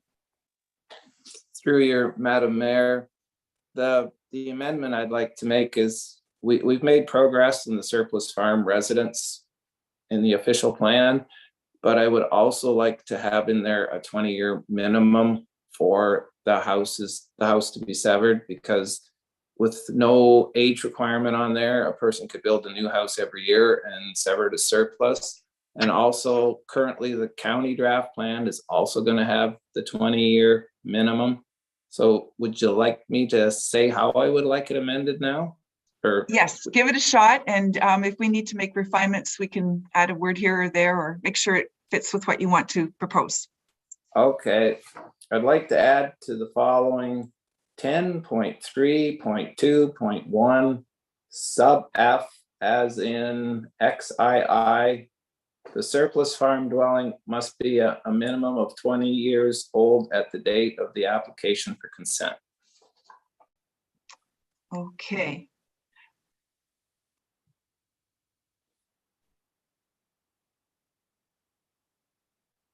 The clerk is writing that down. Through the chair, I can confirm I have that recorded. A seconder would be needed to place that amendment on the floor. Thank you. So Hugh is making that motion. Deputy Mayor Brennan, I see that you're seconded. I'll call the vote then. All in favor of that amendment. And that is carried. Oh, there are none opposed. So I'm just saying it's okay. All right. Thank you for that, Councillor Arts. I'm sorry, who was? I think, did I have Councillor Scott and then Councillor Heffernan? I think that was it. Yes. Okay. So if you'd like to take it away, Brad, and itemize any changes or comments that you have with respect to the presentation? Yes, thank you, Madam Mayor. So yes, I would, I think I could adopt this too with an amendment for the Delaware settlement area that we consider the Cirrus Bandman property to be added to the residential area, at least to have some sort of a designation where there's a possibility for mostly residential and possibly some commercial.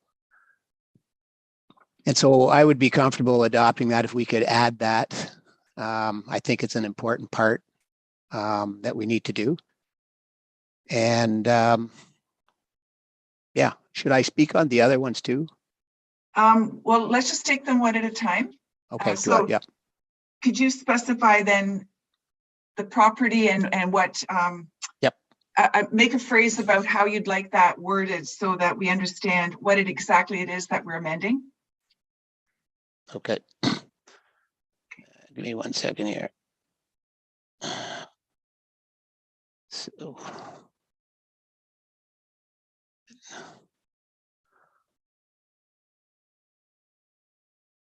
I'll just confirm with the clerk if I could, just the address on Longwoods Road. I know it's a little mixed up there for. Oh, that is 10915 that Mr. Bannerman just spoke to? Yeah, yes, thank you. On Google Maps, it shows it out front somewhere different. So that's the land that I'm referring to. Yep. So if I could phrase that in and have that amended that we reconsider that land for being included in the residential area. It's already included in the settlement area, but I'd like to see the designation considered for mostly residential and then possibly some mixed uses in there. Okay. Does that meet the standard, Mr. Clerk? Through the chair, I have transcribed that verbatim as provided by Councillor Scott. And I note that the amendment is that the properties municipally known as 10915 Longwood Road be reconsidered for designation with a mix of residential and employment. Councillor Scott, is that the motion you wish to have tabled at this time? And if so, please obtain a seconder. Thank you. Yes, I would say mostly residential and employment or / commercial. I'd like to have that option in there if possible. I look for a seconder, please. Councillor Shipley, is anyone opposed? I don't see any hands. That is carried then. I had Deputy Mayor Brennan next, right? No, Councillor Heffernan, sorry. Yes, your hand. Yeah, thank you, through the mayor. Yes, the explanation of Mr. Alexander helped a lot. I am still concerned with the redesignation of employment lands in Ilderton to settlement areas. However, I understand that we are in a position where we have to allow for more residential. And if, given that we've just approved an amendment to add more residential to the original proposal to Delaware, what I would like to see instead is to redesignate to the amendment to redesignation of the Ilderton settlement employment area to only one side of Hyde Park, being the west side of Hyde Park. Sorry, being on the east side of Hyde Park, and rather than doing both areas at the same time. My reasoning basically is that the owners of that property also indicated that they would like a mix of residential and commercial, with the commercial fronting onto Hyde Park, and also that there's easy access via Meadow Creek and Hyde Park both, as opposed to just on 10 Mile. And so that's what my amendment would be, if it sounds right somehow or another. Okay. If I could just clarify, ask the clerk a question. Can a question be asked of Mr. Alexander with respect to a suggestion? Through the chair, yes, it can. I see that we have our CEO, Michael DeLulo, has used the raised hand feature. I anticipate he may be speaking to your question on this. Thank you. Okay, go ahead. Thank you, Madam Mayor. Through the chair to members of council. I was thinking the same thing. I echo what the mayor was saying in regards to if they're just to be mindful of the amendments being proposed. So far, as it relates to Delaware, we're talking within the settlement area. But if you'd like for Matt to also provide some explanation as it relates to each amendment, I would certainly encourage you to do so. Okay, thank you. Yeah, and we've made a couple already, Matt. I'm sorry. I was just going to ask,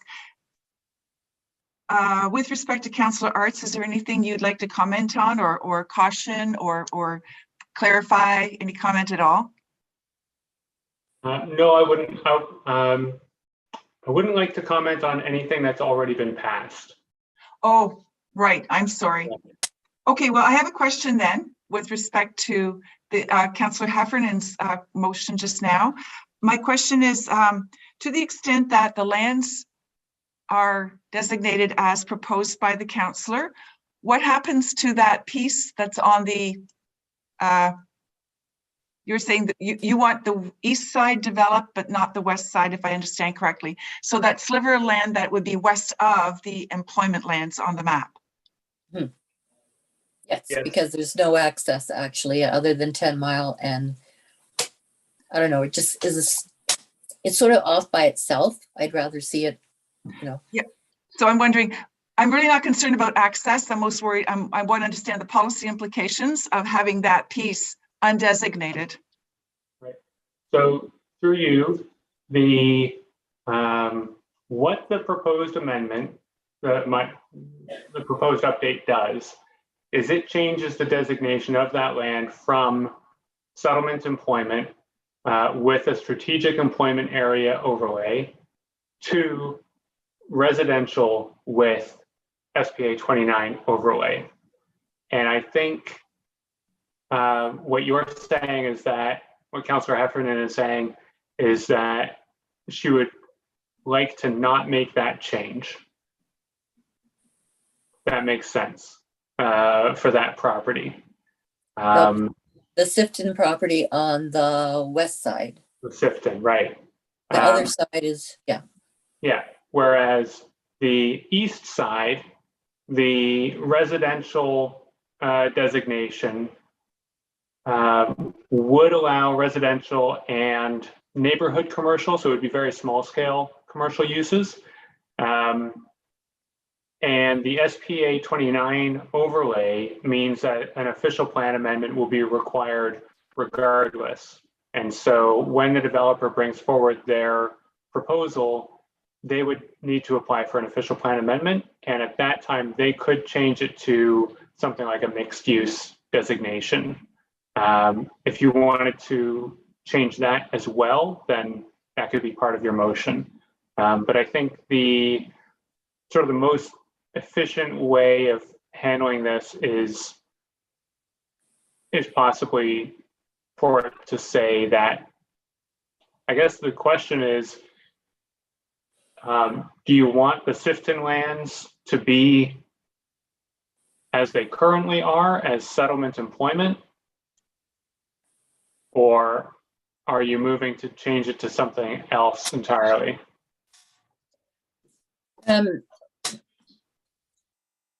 I'd rather leave it as is for now, knowing that in the future things could change. But for this time, being as how we've just increased some of the residential land in Delaware, so we don't need to give up as much in Ilderton if you're looking at the entire municipality as a whole. Does that make sense? Yes, I think what you're saying then is that for the Sifton lands, you would not like anything to change. Correct. On that property. And for the lands to the east, you would either like to designate it with something that already allows for the mix of uses, or leave it as proposed in the amendment that's before council. Yes, mainly residential, but a mix of uses along the Hyde Park or commercial area along there. Okay. Just going to see what I can find here. Hang on.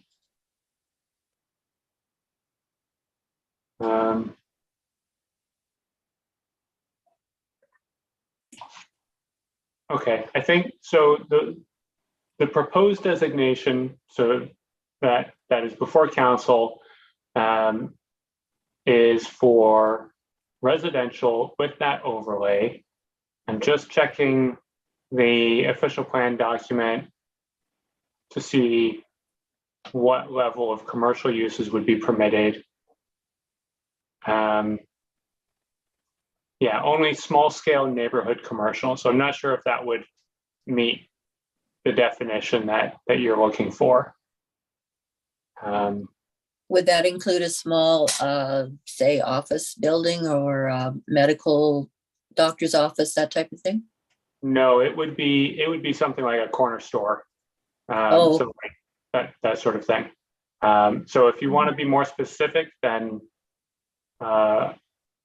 put that into your motion. I think rather than be that specific at this time, I'd rather say residential. And then if anything comes up in the future, then that's up to the proponent to request a change. So just residential.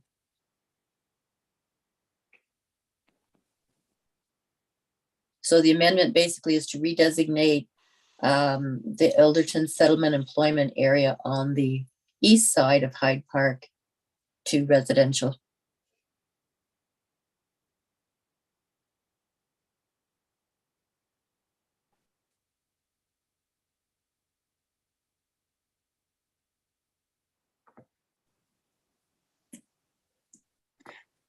Does anyone want to look at a map or is everyone clear on what's, oh, I see some nods. Okay, Matt, are you able to bring up that map and then just walk through the east side? Is this, that little sliver in the middle, butting the road there is this color, and then what does it mean over toward the west on the edge? We're 10 Mile. There we go. Yep. Okay. Right. Now we're all looking at the same east and west and the purple sliver on the west side of the road there.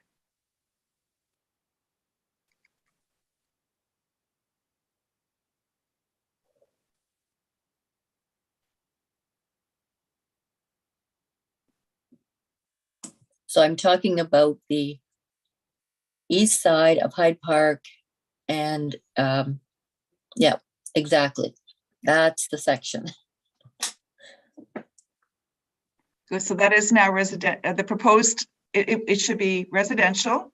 And then the Yes. other sliver will be the institutional employment area.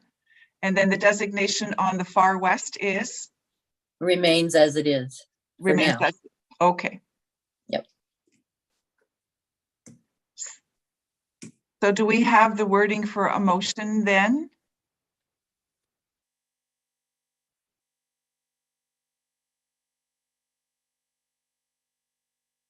I can't see the clerk. Do you want more specific wording from the? Through the chair, yes, I will need the member of council to move and obtain a seconder and to specify exactly what wording they would like to see amended at this time.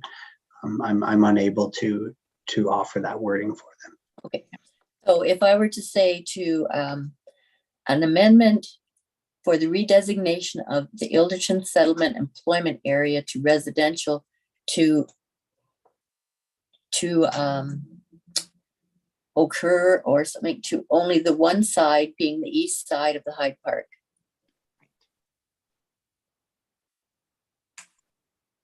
And the current designations for the west can remain? Yes. Okay. Is that all clear then? For the clerk? More details? Through the chair, I can only comment at this time that a seconder is needed to place an amendment on the floor. and you can proceed as chair with respect to the motion. Okay, so I can't see everybody, but is there a person who would like to second that motion for Councillor Heffernan, please? Deputy Mayor Brennan, and all of those, everyone in favor of the motion?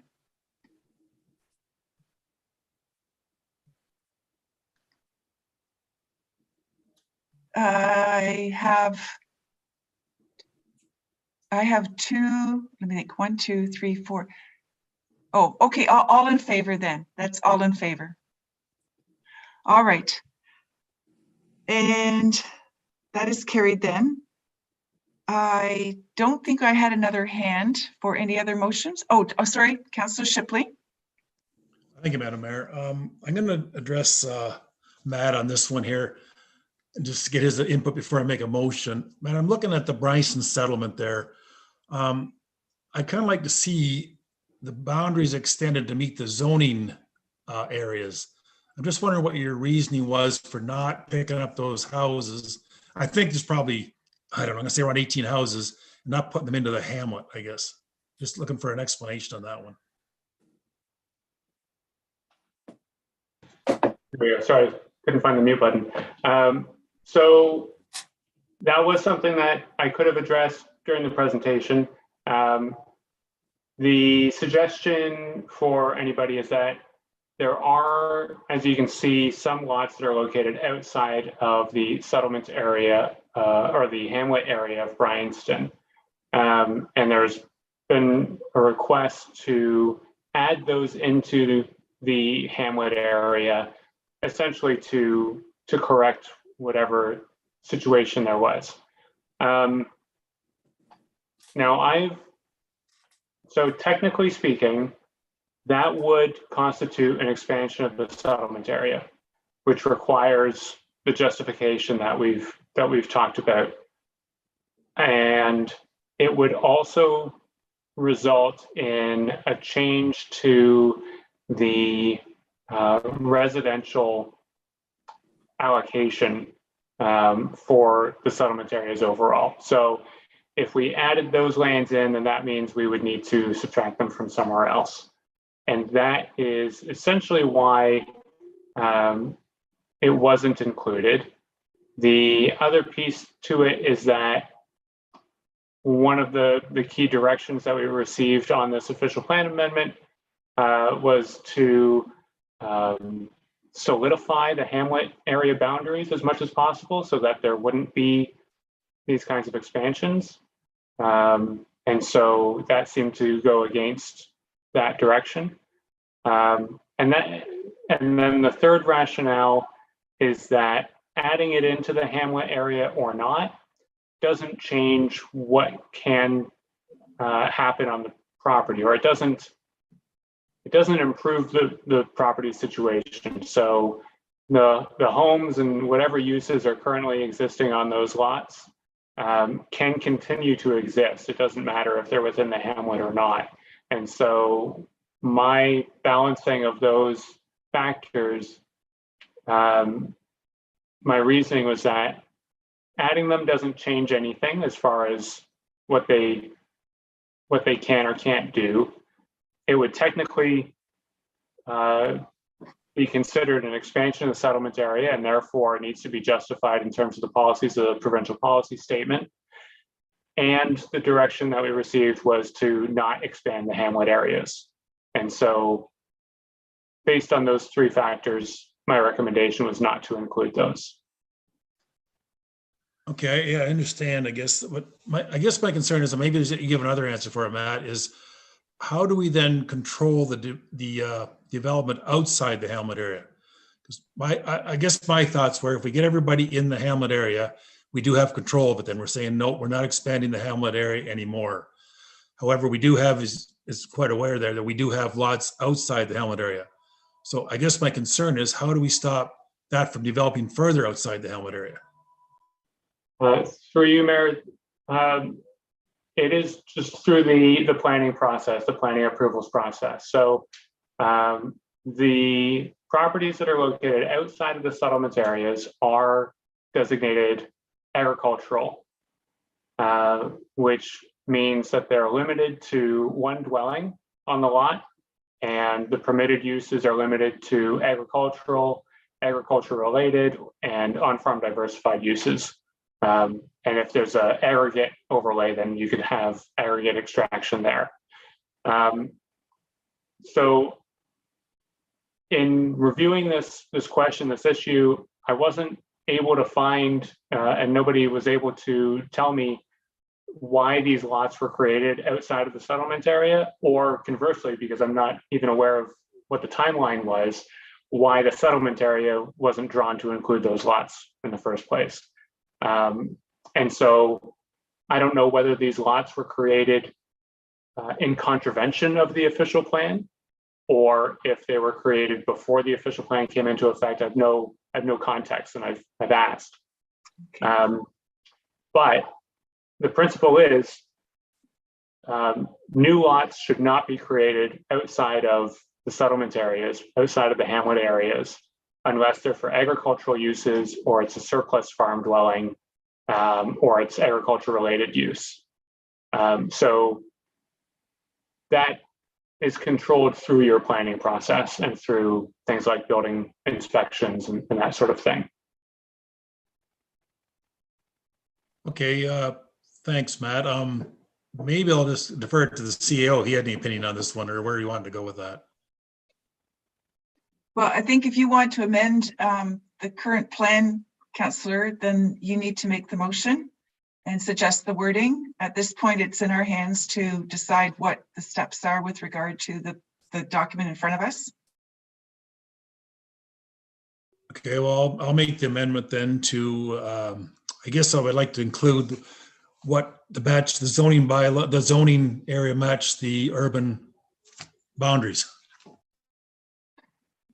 Matt, can you maybe, does that wording work when it comes to the official plan?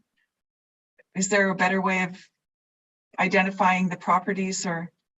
So I'm trying to get the wording so that when council votes on it, they know, they have an idea of what they're voting on here. Yeah, I think for James's benefit, and he may be ahead of me on this, but it should reference the schedule, so schedule A4. If the only reference to the properties that you have is the reference to what the zoning is, then that may be sufficient to say that the boundary of the hamlet area is expanded to include properties that are zoned. I can't remember what the zone is called. I believe it's HR1, Matt. Okay, if that's the case, then that would be it. Okay. But I don't know exactly which properties that is. So in fact, we could have some between, we could have ones on the outer edges with some in the middle that are not included. Well, I don't know. I don't know. Okay. So it should be as specific as possible. I think that is self-evident. But so if I were to count those lots and say those, I don't. So Councillor, how do you want to put this so that we know what we're voting on? How? Yeah, I do have the zoning map in front of me, Madam Mayor, and it's okay. Do you want to give the wording there then? I guess I would just have it match the zoning bylaw. There are zonings. I got this from Melissa was able to help me with this. So the zoning does not match the urban boundary. So I'd like the urban boundary to match the zoning. Okay. I'll look for a seconder then to through the chair. My apologies for interrupting. I would note that we do have a hand raised from a member of staff, which is our CAO, Michael, and I believe he'd like to comment at this time. Thank you. Okay, I don't see any hands. I'm sorry. Go ahead. Thanks, Madam Mayor. I think just to provide some clarity, Matt did reference how it could be worded for council acceptance. I think it's important to reference the schedule A4, which is for Bryanston, and then that the schedule, the amendment on the floor would be that schedule A4 be amended to update the boundary area to include the residential properties and keep it as simple as that. And that way it's seen more as a housekeeping, recognizing that we are expanding the boundary area for this hamlet. Right, and the implications for our other areas across the community. Okay, is there a seconder for that motion? And maybe we can go back to the full screen. Here we go. Is there a seconder? Councillor Scott. All in favor of that? And opposed? And there's one opposed, that is carried. All right, anyone else? Councillor Cates. So I want to, through you, Madam Mayor, I want to start off with some questions because I didn't realize this make an amendment thing was going to happen. So I'm a little bit confused on. So I have two different subjects that I'd like to talk about. First, I'll just ask about the Delaware situation. So I want to start off with questions. So again, as I said before, we talked about all, supporting the Delaware and, the massive project at hand to bring the services there. And so what I'm wondering is, I get it. We don't, we can't do everything everybody asks, etc. But I'm just wondering, are we, we had the Sifton presentation for Delaware, the Timmermans, the Cirrus Lands, the Bandman, which Scott has made an amendment on, but we have a lot of offers to help with assistance with servicing, and are we just leaving that all on the table? That's one of my questions and concerns. We can maybe talk about that one first. Is it not a time for questions? Michael, is your hand up? Okay. Sure, Madam Mayor. I think just to provide some clarity as to where we're at with the official plan that's been presented, we have the final document before council. And at this point, if council wants to make any amendments, as I see as fine tuning that are not overly detrimental, this is council's opportunity to do so in order for us to get a plan approved as amended. And so it's within council's purview at this time to propose those amendments as they see fit. Thank you. So then, I'm sorry, I'm still confused on this because there was things that were discussed along the way in the meetings. So for example, the new bigging property was talked about on the corner there, and we talked about being able to have the commercial along and complete the roadway along there. I mentioned it, and then at the next meeting, Madam Mayor mentioned it, and nothing happened. And so when I saw this, I thought, okay, Matt, you must have your reasons for not doing that. And, and now here we have people making amendments. So I caught on at the beginning of people making their amendments, but then you just said, I think to Debbie, well, then the numbers won't match. So I'm a little bit mixed up here on, you said no to these things, but now we're going to, are we overriding all of that? Matt, do you want to jump in and maybe explain? I guess there are questions of implications, the questions about fine tuning, and maybe just paint a picture for a response there. Yes, through you, Mayor. My presentation and as Michael said, the item before council is my recommended update to the official plan, including the schedules.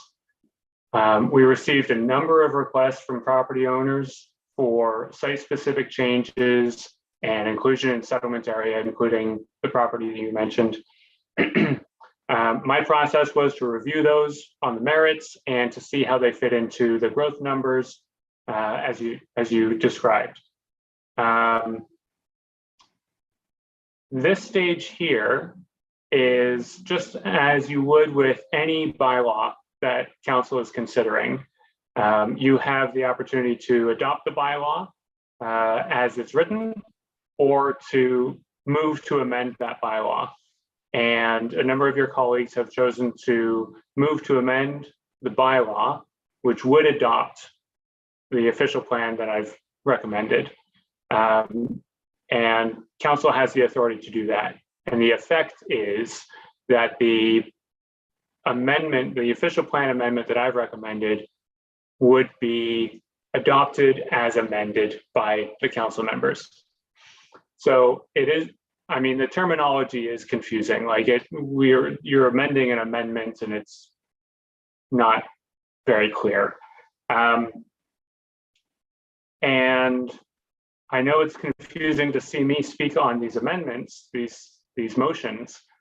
The reason why I'm being so weird is that I'm trying to maintain my neutrality on this. My position is that I've made that recommendation, and I'm attempting to be helpful and to provide the council members with the information they need to understand the implications of their motions. But I'm not recommending those motions for approval. And there's no offense, but that's not my professional recommendation. And so what that means is that those motions are council's decision, and council has the authority to do that. The implication is that it hasn't gone through a planning analysis that resulted in a recommendation to make this motion, the motions that your colleagues have put forward. And so there may be difficulty in rationalizing some of those growth numbers, like you mentioned. And I think that's all I'm going to say about it, because, like I said, I do want to remain neutral in this discussion. I hope that clarifies it. I'm sorry if it confused it more. Go ahead, Councillor. Yeah, thank you. So I meant to add a secondary part on that. I mentioned the new bigging, but I also wondered about the map where the Sifton was to the west of Kamoka, and the overlay, whatever was on there, is gone. Did you can you address that before we do this? Well,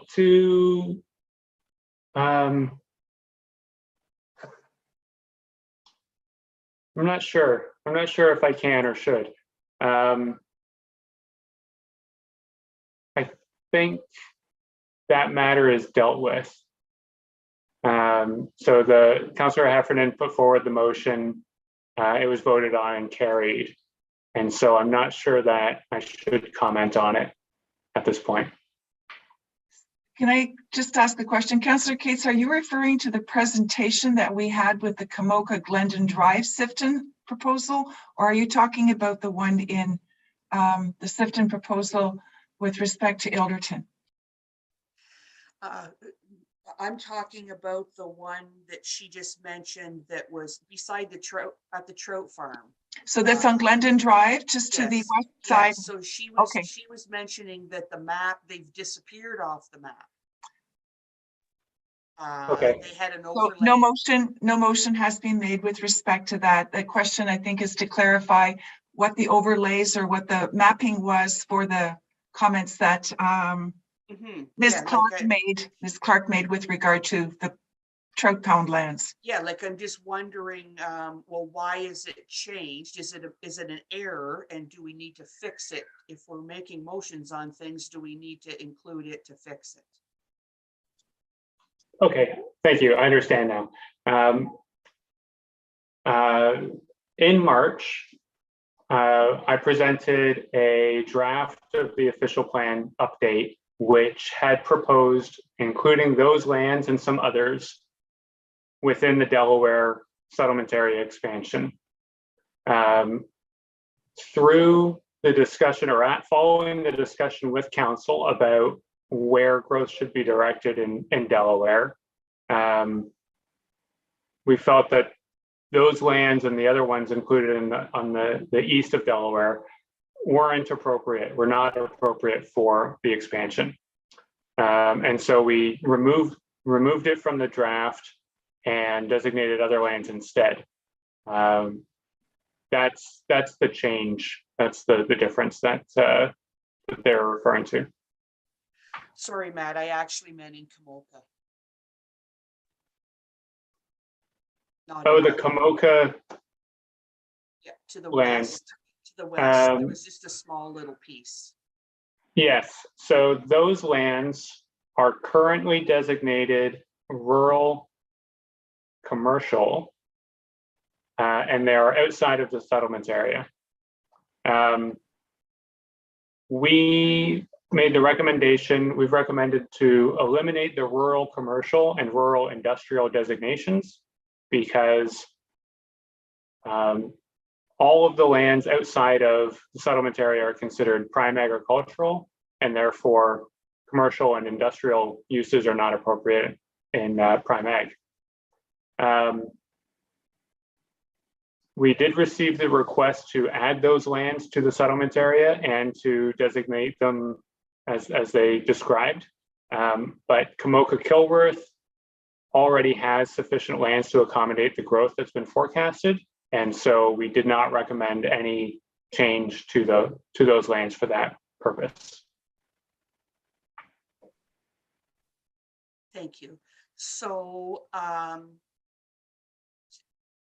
Madam Mayor, can you help me with this? Are you able to help me with this, with the new bigging and special policy area? You would identify the property to which you are referring and then describe what you'd like done with it. And so the change that you would like to see with respect to so the mapping shows one thing and you're suggesting another. So that would be the new bigging address, and then what designation or what change you'd like to see on it. I'm just scurrying here. There's a Kamoka Road address and a Glendon Drive address. Right. But there was mention of a special policy area. So it's not to simply move the line, correct? It's to add a special policy area on it. I think that's an option. I'm not sure. Are you able to define a special policy area, Matt? The special policy area is a site-specific designation that can be an overlay. So it would essentially say that whatever the designation is on the property, there's also these additional requirements or permissions or restrictions. So as an example, Special Policy Area 3 in Delaware states that these lands are intended for residential. However, nothing can happen there until services are extended to the property, essentially. And I believe the proponent, the representative for these lands, did mention what they had in mind. The uses. Yeah. Yeah. So you could mention the uses that you've heard in the presentation then as a part of the definition is what I'm hearing. Yes. Okay, I'm just feverishly looking for the address, for the two addresses for the motion for James. Okay, so that the one is 22372 Kamoka Road and 195 Glendon Drive. Yep. So Mr. Soufan mentioned a special policy area for them to be able to do their environmental, to do the environmental studies. Okay.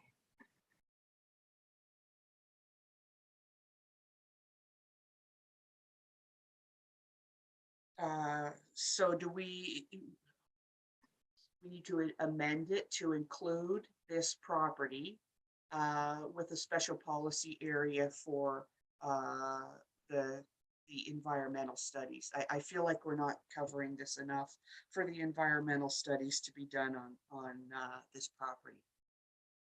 Okay. Because he had mentioned for the, you know, across the front of the property, but if boundary lines go by full property areas, then we're actually including a very large part of the property. So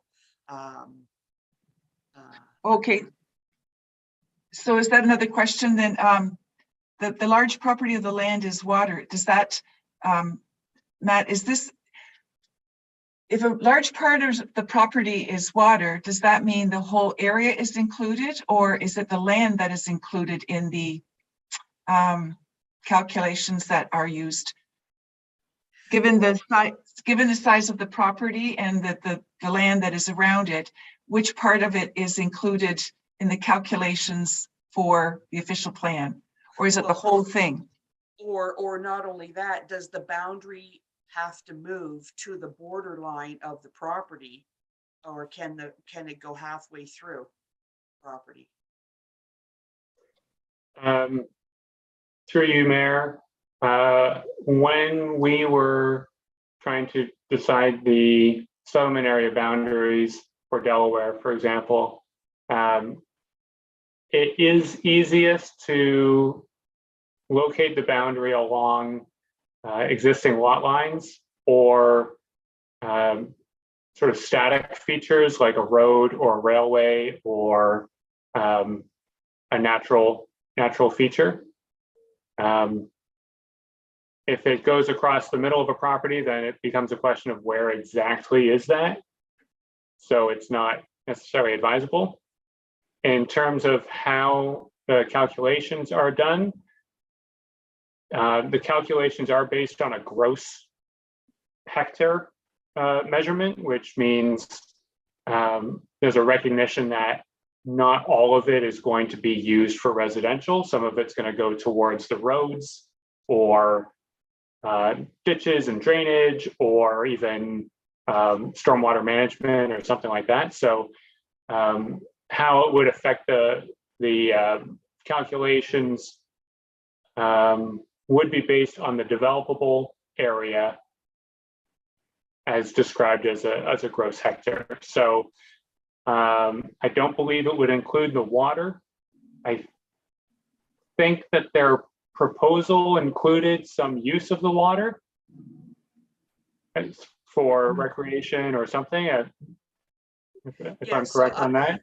So I think that the first part of the plan, or you know, what's being presented is that front portion, which then does that mean that it's more commercial than residential? There was the and that's where I'm unclear here for making an amendment. I didn't know I was going to be making this amendment, so I'm unclear.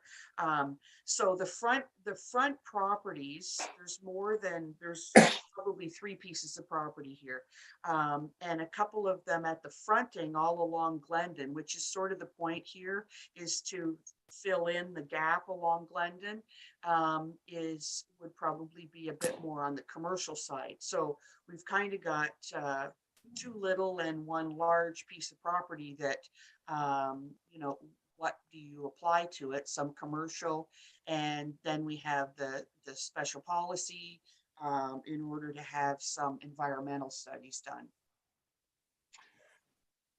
Councillor, if you've got the addresses and there are the uses, I think your wording is probably all there now, because you've got the address. It doesn't matter really how big it is or where the line goes through it. The address includes that properties. Both of those would be included.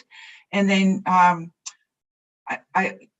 you're mentioning, like we've just talked, you've mentioned the presentation had residential and commercial and so forth. Just, I think that would probably cover it. Okay. And the special policy area for all the environmental studies. Yeah, I'm not an expert. I'm not sure what wording is required. I guess if it says that it's a special policy area, then it would cover the work that needs to be done. I'm not sure. I don't know. I'm just thinking you've got the addresses. If you want to have that piece included, if you want to add, you know, the usages, that would be as in the other motions, then that might be an option. And then the work to do that amendment can take into account all of the other parts that are needed to make it included or not, ultimately, I mean.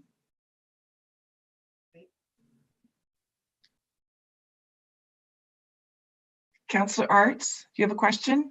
Yeah, through you, Madam Mayor, I don't know if this is a question to Matt or like, I get what you want to do, but none of this is in the settlement boundaries. So even if it becomes a special policy area, how does that affect everything? Because like I said, none of it's within the settlement boundary.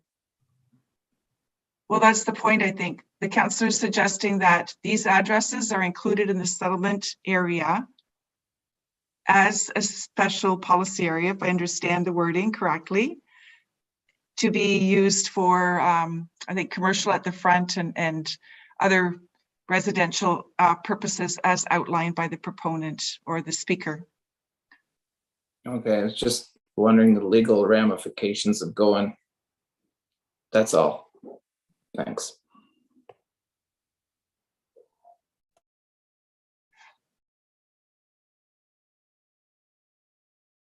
So is that the motion then, councillor? Yes. Okay, and then if there is a seconder for the motion to include that land in the an amendment for that. Yes, I have Councillor Scott, and I'll call the vote to include the Kamoka Road and Glendon Drive properties in the settlement area as described by the councillor. All in favor of that motion? Okay. 1, 2. And opposed? And 1 is opposed. That is carried. Okay, is there anyone else? I don't see any hands. So now I read the motion, but we've made a number of amendment changes. So I'll repeat the motion. It's the same as was.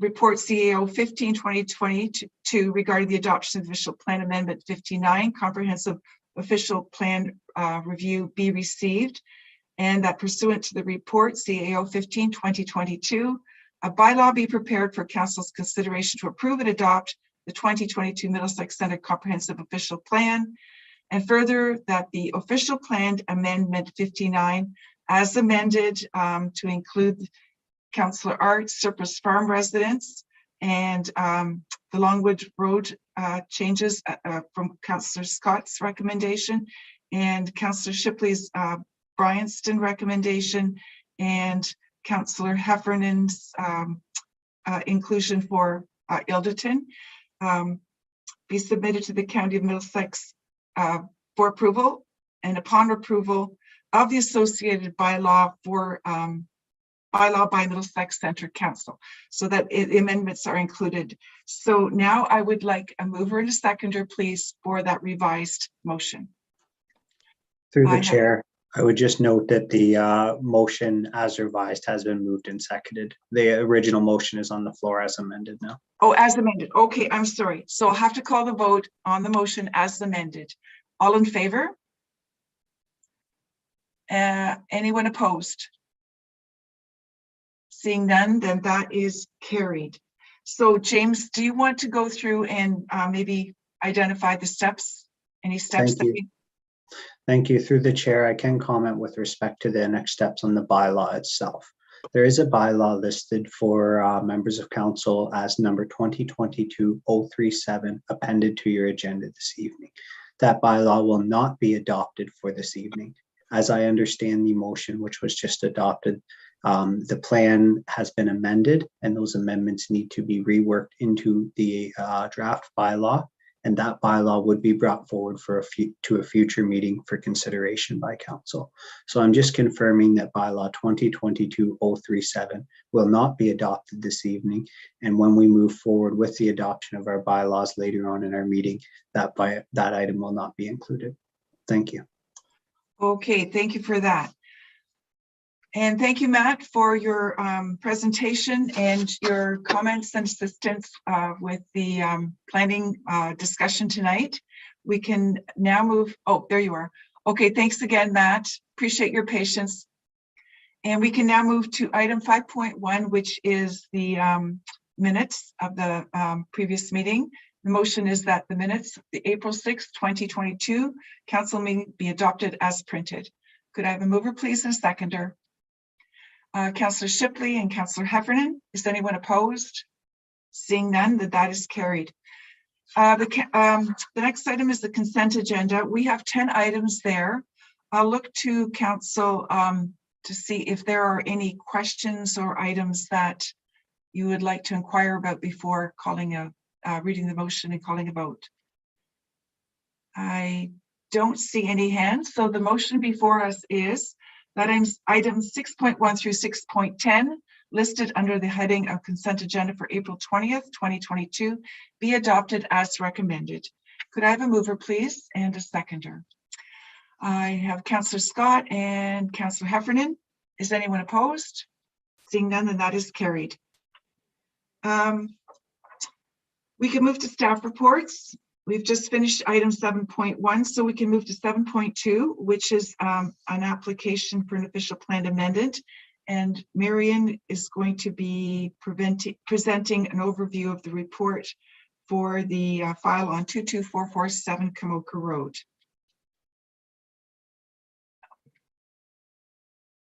Here we go.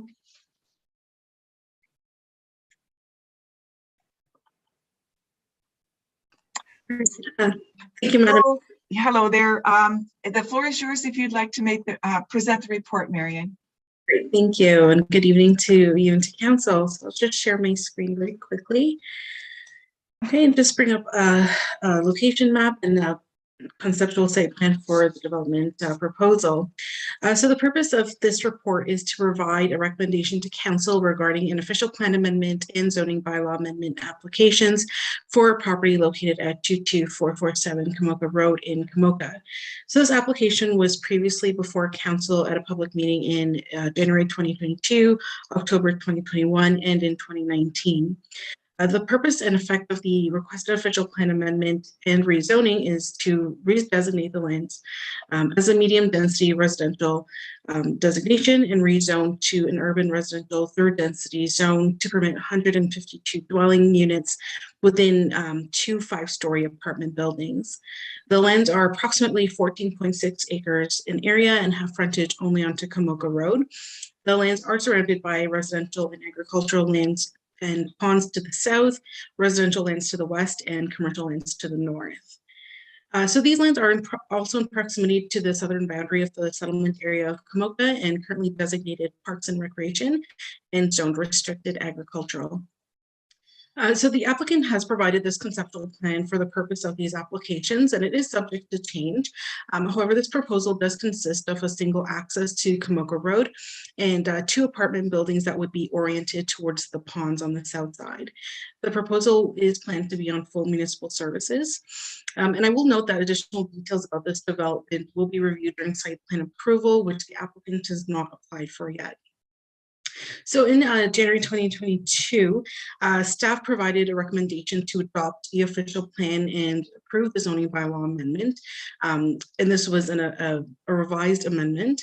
After receiving feedback from neighboring property owners and identifying concerns with stormwater management and drainage, council requested the applicant provide additional technical details that demonstrate that the development can be supported on the site and not negatively impacted or not negatively impact surrounding landowners. And this was specifically related to stormwater and to drainage.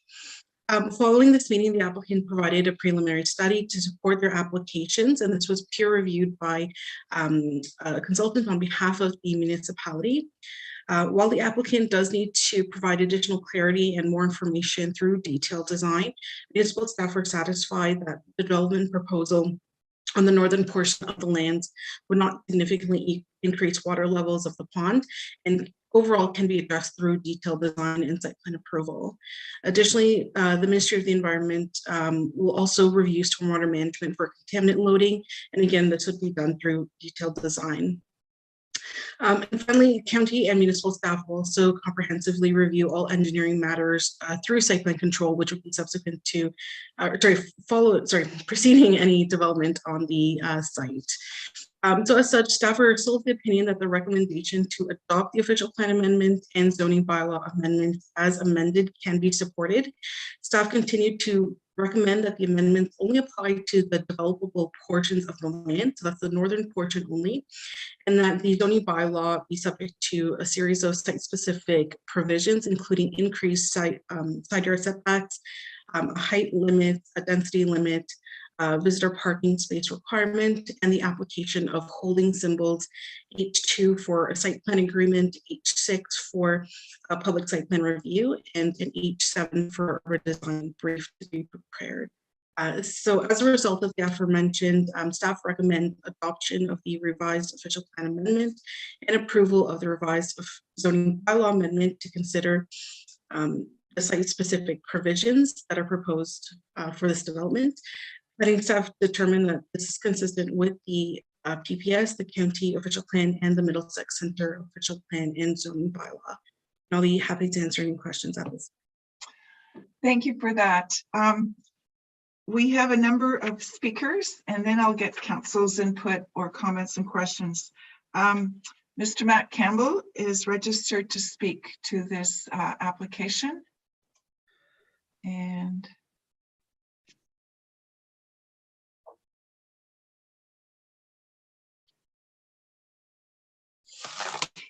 yes.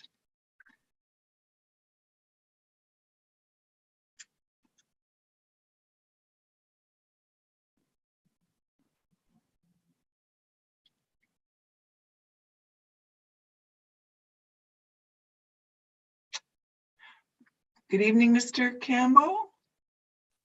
Madam Mayor, can you hear me there? You're on the you're on the radio waves here. So Wonderful.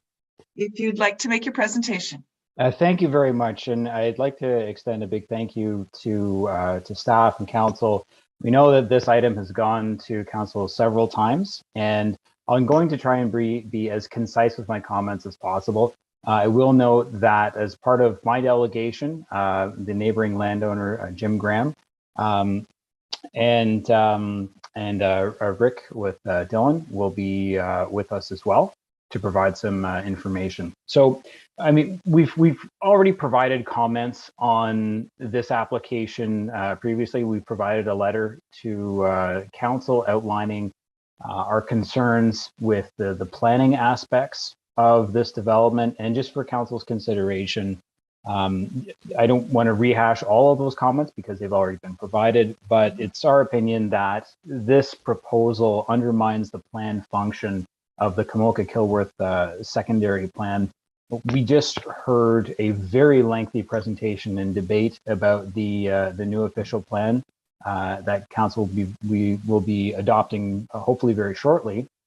And there's a discrepancy in the staff report versus the findings in the official plan review, in that the staff report notes that additional land is needed for residential uses. But the official plan update doesn't make that same claim simply because we didn't see wholesale additions and redesignations for large tracts of lands for additional uses. So there's a bit of a discrepancy there that we're having a challenging time reconciling that. And when we take all of the planning aspects into account, the bottom line is these lands are not needed for residential uses. And that point, coupled with the uncertainties regarding engineering and stormwater management, which we'll get to in a second, the bottom line here is that there is no need for this development at this time. And so we're questioning why, with all the uncertainty that is involved here, why would council be in a position to approve this? And I'm certainly not suggesting that that is going to be the outcome of this meeting, but I would like council to take some pause and consider that when we're looking at these two apartment buildings. The second main issue, and this is perhaps some additional information for council to consider, is the stormwater management aspect of this site. So there's been a lot of discussion about stormwater management on this site in the staff report and the information provided by the applicant. There's reference made to the water levels in the Powell Pond. Now, as it's been explained to us, the water level has fluctuated in that pond, and in part because of the commercial development adjacent to the north. And what has historically happened, or let me just lay out the scenario that did happen. Jim Graham, our client, approached the Powells in order to build a berm to provide visual screening from the commercial development to his property, with the pond being the intervening land use. So those two developments, the berm that was done we understand with the Powell's consent, that berm and the commercial development to the north were executed on or about the same time. The stormwater management strategy for the commercial lands, they drain into the pond. Well, in those materials, it suggests that there would be no fluctuation of water level due to the commercial development. Now, the berm was added on or about the same time. It essentially provided a barrier to ensure that all the stormwater management as a result of both the Powell lands themselves and the commercial development to the north would be contained within that property. Well, what ended up happening? The water level in that pond ended up going up. So it's a clear indication that that water was not contained on site. And given the fullness of time, if that berm was not removed, which there was a section that was removed at the request of the municipality. If that was not removed, well, we can reasonably anticipate that that water level would just keep going up and up and up. And the engineering materials that were supplied by the applicant don't seem to have regard for that. So the issue here is that currently there is an outlet to that pond. Now, we did contact a lawyer, and that lawyer has provided a letter to council for your review. And in that letter, it specifically indicates that there is no riparian rights. And those are the rights that would normally be established for water to flow from one property to another, if that has historically been established. Now, given the historical development of these lands as aggregate pits, there are no riparian rights because historically that water did not cross from one property to another. So the situation that we have right now is, in order for the Powell Pond to remain at a stable level, there is water flowing from the Powell Pond to the Graham Pond. Now, Mr. Graham is under no obligation to accept any stormwater and is certainly not prepared to do so in the future. So that leads us to a very uncertain situation where, if Mr. Graham chooses to not accept any water from the abutting lands, where is that water going to go? And because, based on the events that have happened recently, we don't have any assurances whatsoever that that water level isn't going to have a detrimental effect, not only on the Powell lands themselves and the proposed development, but other lands. So I'm going to ask Mr. Rick Dykstra to expand on that in just a minute. The third point, though, and this is significant importance to the municipality, is that this pond that's subject to this application has been identified for a regional stormwater management facility. Now, we're of the understanding that there is no ECA, or environmental compliance approval, that regulates that feature as a stormwater management feature. Now, in general practice, if a development is going to be outletting their stormwater management to a water course or water body, that's a regulated feature that's regulated by the Ministry of Environment. We're unaware of any ECA that applies to that property. And in fact, I'm informed that there was an ECA that was rescinded on that property, which had erroneously applied to the Graham property as well. I think Mr. Graham and Mr. Dykstra can expand upon that. So those are the major high-level issues that we'd like to bring to Council's attention. Number one, the planning issues that we've already mentioned. Again, we did supply a letter to Council on the previous public meeting, as well as the stormwater management issues and the regional stormwater management facility. So right now, I'd like to ask Rick Dykstra if you'd like to provide a little bit more technical commentary on the stormwater management issues. Thank you, Matt, and thank you, Council. I show up as Matt Campbell as well under my heading there, but I am on your screen there, so hopefully you can see me there. I just wanted to provide a little bit of technical response to the information that was provided by the applicant, particularly attachment number 7 to your package there, which was the conceptual swim report by LDS. Now, and as mentioned, a peer review was done of that report. That's item 8 in your agenda package. And the peer review by IBI lists some of our concerns that we have, particularly item number 1, where it identifies that the work done by LDS did not include the external lands that drain into this pond on the Powell property. So as mentioned, the commercial lands to the north, or whatever direction it varies within these reports. There's the Bella Lago lands, and then there's also the municipal storm sewer system that services an area of Kamoka here that drain into this pond. And as this was meant to be a stormwater management pond, obviously all those lands draining in would have an effect on the water levels in this pond when it rains. LDS's report said there's not going to be any change to the water levels with just the Powell lands being developed. But as these other lands are contributing, water levels will go up. And LDS confirms that that's the case because obviously when that dam was put in place, or the berming, the water levels did go up. And even in their geotechnical reports, LDS confirms that any changes to that berm will affect the water levels. And if the water levels go up, what that means is the land that is sort of dry now, some of that land will get covered in water. So where they are trying to show a development area that you wanted to rezone and show the official plan on, that area is not finalized because there will be an effect from the pond if the water levels rise. So even though we've designated only part of the property for redevelopment, that may not be possible if the proper stormwater calculations are done. Similarly, item 2 in the peer report says, hey, what about how this thing is actually operating? It was supposed to be a pond that would retain the water and no water would need to flow off to the Graham pond. And again, LDS in their report says it all operates by infiltration, meaning that no water will flow off the property. But as it currently is, there's a significant channel that's been cut in the berm that drains water onto the Powell property.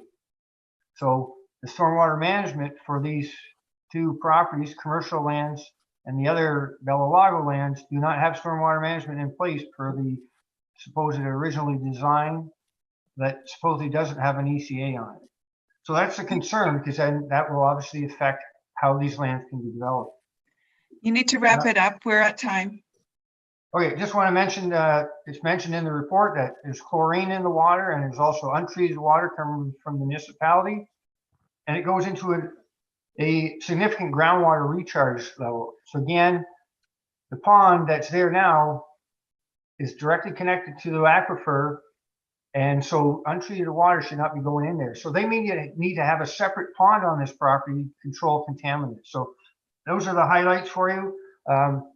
You have hired a consultant, Stantec, that has actually done a preliminary design on this property for your swim pond, your regional swim pond, and it shows that it needs more land and that's there now as well. So this is why we're saying you've got information you should review it before you approve this. Thank you. Madam Mayor, Th- if I may, just in closing, typically with planning matters, usually we say, anything can be engineered. In this case, we don't believe that's the case here. We think the engineering concerns have a detrimental effect on the developability of these lands, and that's why we're so concerned. This is a very unique situation. Madam Mayor, if we may, I believe Jim has some comments as well. I'm sorry, you're way over now. We have registered you as a speaker. The time limit is 10 minutes. It's not 10 per each person in your party. I'm sorry. Really? Yeah, I'm sorry. That's the way everyone is. That's the standard. So you might want to register individually if you'd like to speak to issues as a group. That would be probably more conducive. So we have another speaker registered, or pardon me, 2 more speakers registered to speak. And when we get them on,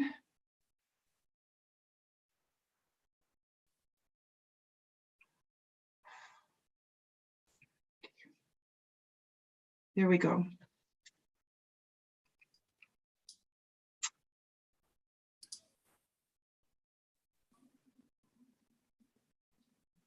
There you are. The floor is yours, Mr. Knudsen. If you'd like to make your presentation, again, 10 minutes. Thank you, Your Worship, and I'll be fairly brief. I'm going to stay with the land-based part of this, and my only comment on stormwater management, it's been well reviewed ad nauseum over a number of years now, and what the conclusion is on page 13 of the staff report, and the Public Works Department has now recommended approval of this development. I have one question, and that's the area to which the amending bylaws apply. The recommended area in January was 2.8 hectares.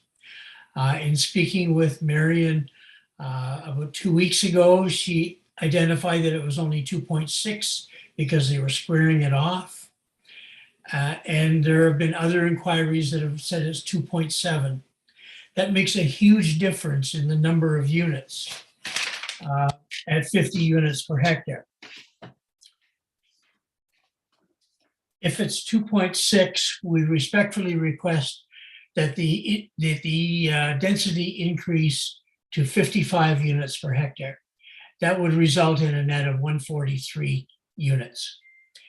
If it's 2.8 hectares, 50 units is fine, that's 140, and we're good. So if someone could clarify for me, please, whether it's 2.6, 2.7, or 2.8. And I think that's probably a matter for staff, as we're looking at the zoning bylaw amendment here, and I'm not sure that we are able to answer that for you tonight. Marion, can you weigh in, Marion? Yes, sorry, through you, Madam Mayor, to Rick. I believe it was in the LDS report, it identified that land as 2.6 hectares. And through you, Your Worship, to Marion, if I might, I had communicated with you a couple of times, and the request for 55 units per hectare. I assume in our conversation that you had no opposition to that. Through you, Madam Mayor, to the council and to Rick, I wouldn't have any concerns with that. However, it is above and beyond the medium density residential, I guess, target for density within the Kamoka and Dilworth area. So it would be up to council to determine that, and my initial recommendation for 50 units per hectare would still be recommended as is. We've inquired to the municipality. My client has inquired to the municipality and have been advised that it's 2.7 hectares, not 2.6. And if it's 2.7, we can reluctantly agree to the 50 units per hectare. But at the 2.6, it goes below a pro forma requirement for us. I'm going to make one brief comment that is not related to the planning. And I'm working with a group trying to find hosts for Ukrainians coming to Canada. And if council is aware of any of those folks, I will send the contact information to your worship, if I might please. And if you could pass that along to the rest of council, we'd appreciate any help you can get in identifying people that may be able to host. Rebecca Walker is with us, and I believe Rebecca would like to comment on the dissertations of Mr. Graham's comments that keep coming up through both Matt and now his engineer and his lawyer. So if Rebecca is there. Yes, Rebecca has registered to speak. So thank you for your presentation, and we'll move to Ms. Walker. Hello, hopefully this is working okay. You can hear me? Yes, we can. Excellent. So I am a geotechnical engineer and hydrogeologist as well, and I've been actively involved in doing some of the background studies specifically for this parcel and this proposed development, and working with our civil engineering team in preparing the conceptual stormwater management plan that we had put together, which had been requested by council when this matter was last deferred in January. At that point, we were asked to put together a plan that would demonstrate that the stormwater management for the proposed development could be accommodated on site. And on site in our world includes the existing pond that's there. When we look at historical aerials at the site and of the property, excavation began in the late 70s. The pond in its current form, more or less, has been the same since the mid 80s. There's certainly been discussion brought up by the neighboring property owner and his team that there's been some changes to the berms or dams or however you want to identify those features around the perimeter of the pond. But there's, for the most part, always been a separation barrier between those two ponds, the pond on the Powell land and the pond on the Graham land. However, we can't deny the fact that the predominant soils out in this part of Kamoka are sand and gravel soils, and that there is a great deal of surface water and groundwater interaction. One does not remain exclusive to the other. And when we look at this site under current conditions, there's not a lot going on there, but when it rains, rain falls on that property. Some of it infiltrates into the sandy soils, some of it runs off into the existing pond. So when we looked at the proposed development plans being put forward, we considered a combination solution for the stormwater management. Portions where we could direct clean water directly into the subgrade and infiltrate it through LIDs, and portions which would eventually run off and also go into the pond that's existing now.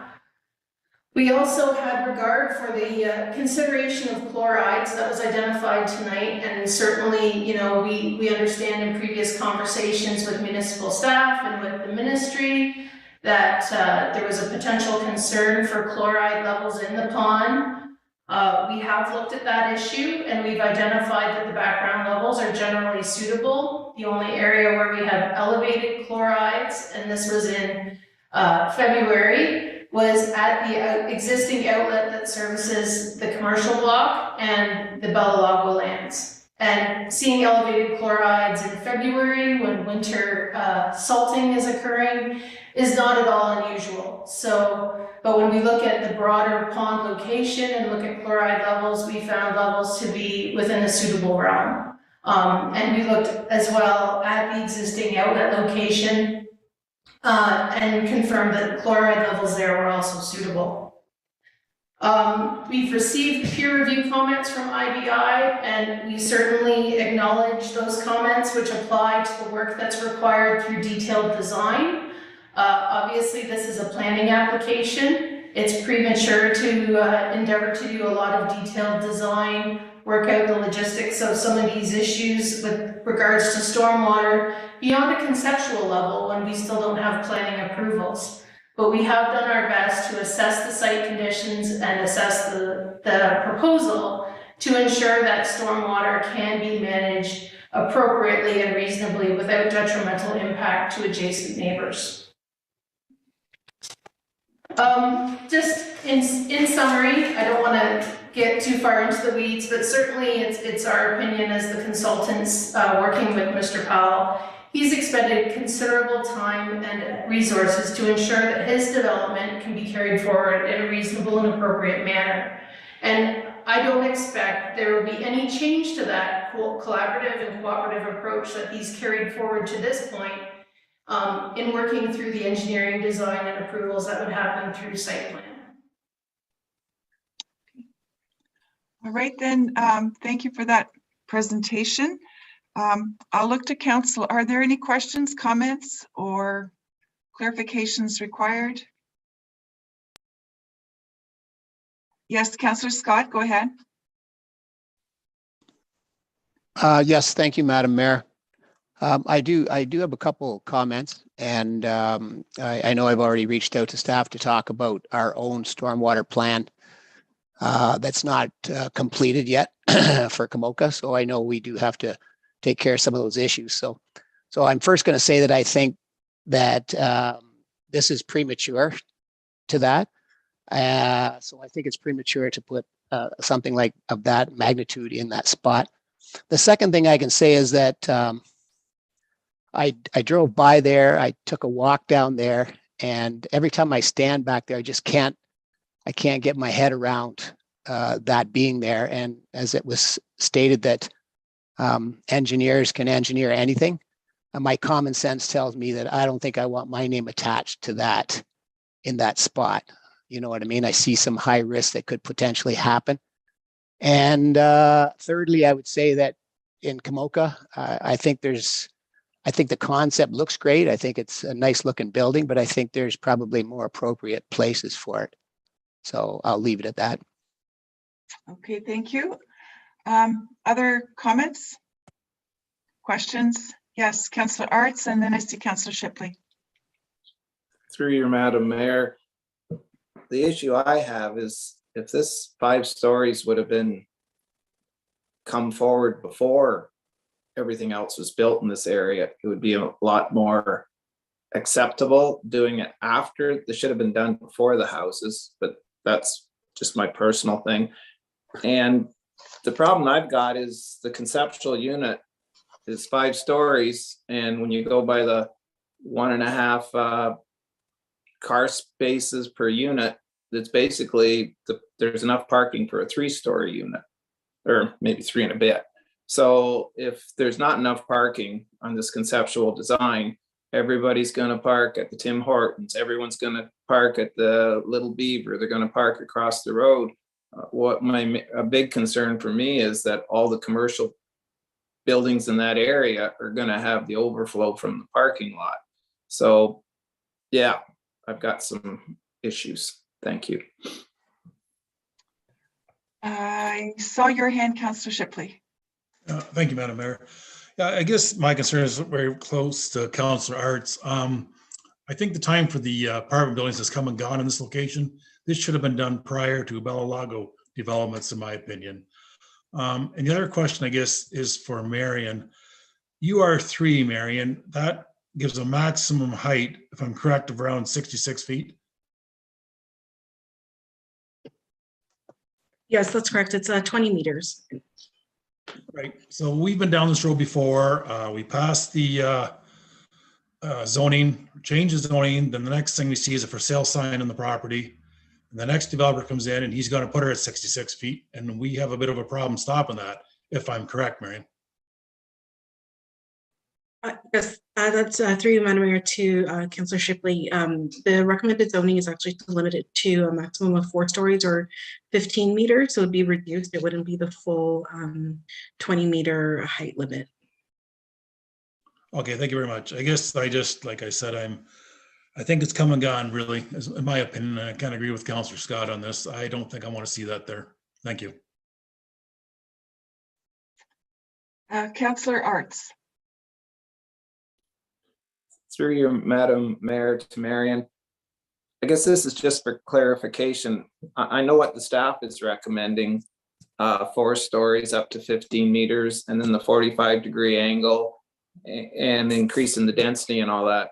So is that what I'm voting for in the zoning bylaw change, or am I zoning for what a UR3 is zoned for? Through Madam Mayor to Councillor Arts, I believe you are voting on my recommendation for a site-specific zone that addresses the increased setbacks, the limit on the height, the increased density, and the parking provision for visitor parking. So it's the revised or amended recommendation. It's not what was requested by the applicant, which was just the standard UR3 zone. Thank you. Is there anyone else? Councillor Cates? Thank you, through you, Madam Mayor. So I always want to put all this in the right order of what I want to say. So I have, you know, last time we met, we discussed this, we deferred it. And so since then, now here we are back again. The other day I did have a visit to the Graham property, and I did see some of the water levels, and, you know, it does give pause for serious risk there, you know, for the whole thing to be cleaned up. The stormwater, and I did some asking of questions with staff, and I feel a lot more comfortable in hearing these answers that I've heard. And so I just want to clarify something else too. So, you know, I know that there is, you know, the residents nearby are not in favor of this, and I understand. But I also want everybody to be aware that there is a really large outpouring of seniors in the community that have a real need. I have people stop me at the mailbox and just all different places I go, people asking. And just as a side note, it's not just about seniors, it's for rentals in general. So there is such a need for this. So I am trying to weigh out the nearby residents not wanting it, but then for the greater good of the community, there are so many people that need it. So that's what I'm trying to balance. And along with that comes the stormwater situation. You know, I'm not an engineer, and I need to have faith in staff and in Marion and her recommendations. And so I think that one thing I would ask here is that we have a bit more of an ironclad stormwater written into there. You know, we have some holds for things, and the stormwater is mentioned, but you know, like Councillor Scott said, he has a hard time putting his name on this. And so I just want to know that if I put my name on this, that there is some real ironclad stuff in there as far as the stormwater situation goes, and getting everything all fixed up. Okay, Councillor Shipley, and then Councillor Heffernan. Sorry, thank you, Madam Mayor. Is our engineer on to speak to? I don't think so. Through the chair, I can make our engineer available at this time. Please bear with me.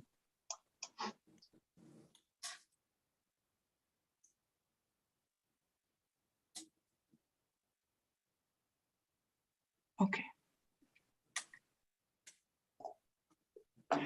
Good evening. Hi, Rob. I think there's a question for you, Rob. Hi, Rob. Through the mayor, just a question in the stormwater. I believe it was Matt Alexander who pointed out that it is illegal for our water, or for the water from that unit, to go into Mr. Graham's pond. And I respect that. If it does not hold the water at the Powell Pond, what is our alternative at that point? So through Madam Mayor to Councillor Shipley, So as far as the legal legality of that and the riparian rights, that's going to be best answered to get a legal opinion for the municipality. The riparian rights can be a little bit complicated, and so I wouldn't say I completely agree with that analysis. I will say that in my discussions with the Ministry of the Environment last year, when we were having discussions regarding the pond and the conversion to a municipal facility, the ministry, and surprising to us and not wasn't a desirable comment, but the comment was made that they actually viewed this as a natural water course now because there was a surface water connection between the two ponds. So what that does to the riparian rights, if it's a natural water course, to me, it would seem so that there would be a right to discharge from one to the other. I know this gets complicated because of the development scenario. But yeah, if you couldn't discharge, the only other alternatives are one, infiltration, which apparently has been shown to not be successful with the apparent water rise when the berm was closed off. And then the second alternative is a new outlet, which is proposed down Kamoka Road through the EA. Right, that's the ultimate design for that facility. If it's turned into a municipal facility, would be to have a new piped system down Kamoka Road that would outlet either directly to the river or to the provincial park pond. Okay, thanks, Rob. Councillor Cates, and then, Councillor Heffernan, and then Councillor Cates. Sorry about that. Okay, while Rob's here too, so if this were to get approved, Rob, are there safeguards for the stormwater management before the building could be put up? Buildings. Yeah, so through Madam Mayor to Councillor Heffernan. So if this gets approved, this is not design approval, right? So this is planning approval. So they'll still have to go back. They'll have to do their detailed design, submit a detailed stormwater management report that staff will review, and we'll probably have it peer reviewed again. And that's where if their proposal at that time is not showing that they can meet their targets sufficiently with what they're proposing on the site, they would have to make adjustments, either through different methods of controlling or scaling back the development. But ultimately, we would be looking for control of the stormwater from the site. I mean, one thing I will note is that this is not a new catchment area that's being brought into this pond. This area already drains to the pond, right? It's that we would be changing the nature of the drainage. We would be adding they would be adding an impervious area with the parking lots and the buildings, which is not uncommon, and then you can control the flow off the site. So they can control their level of flow to the pond to mimic what's existing. It may equate to some increased total volumetric flows, but that's it gets a little bit tricky to distinguish in this case, because in the existing conditions, you have runoff to the pond and you have infiltration on the site, which infiltration probably makes its way to the pond currently or to one of the downstream ponds as everything moves towards the Thames River. But again, there's all those details can be reviewed through a more detailed study for the site. Okay, so basically the buildings couldn't be put up until this has been clarified and justified and all that. It would be part of the design approvals, which would be required before we enter into a site plan agreement with them. Okay. Yeah.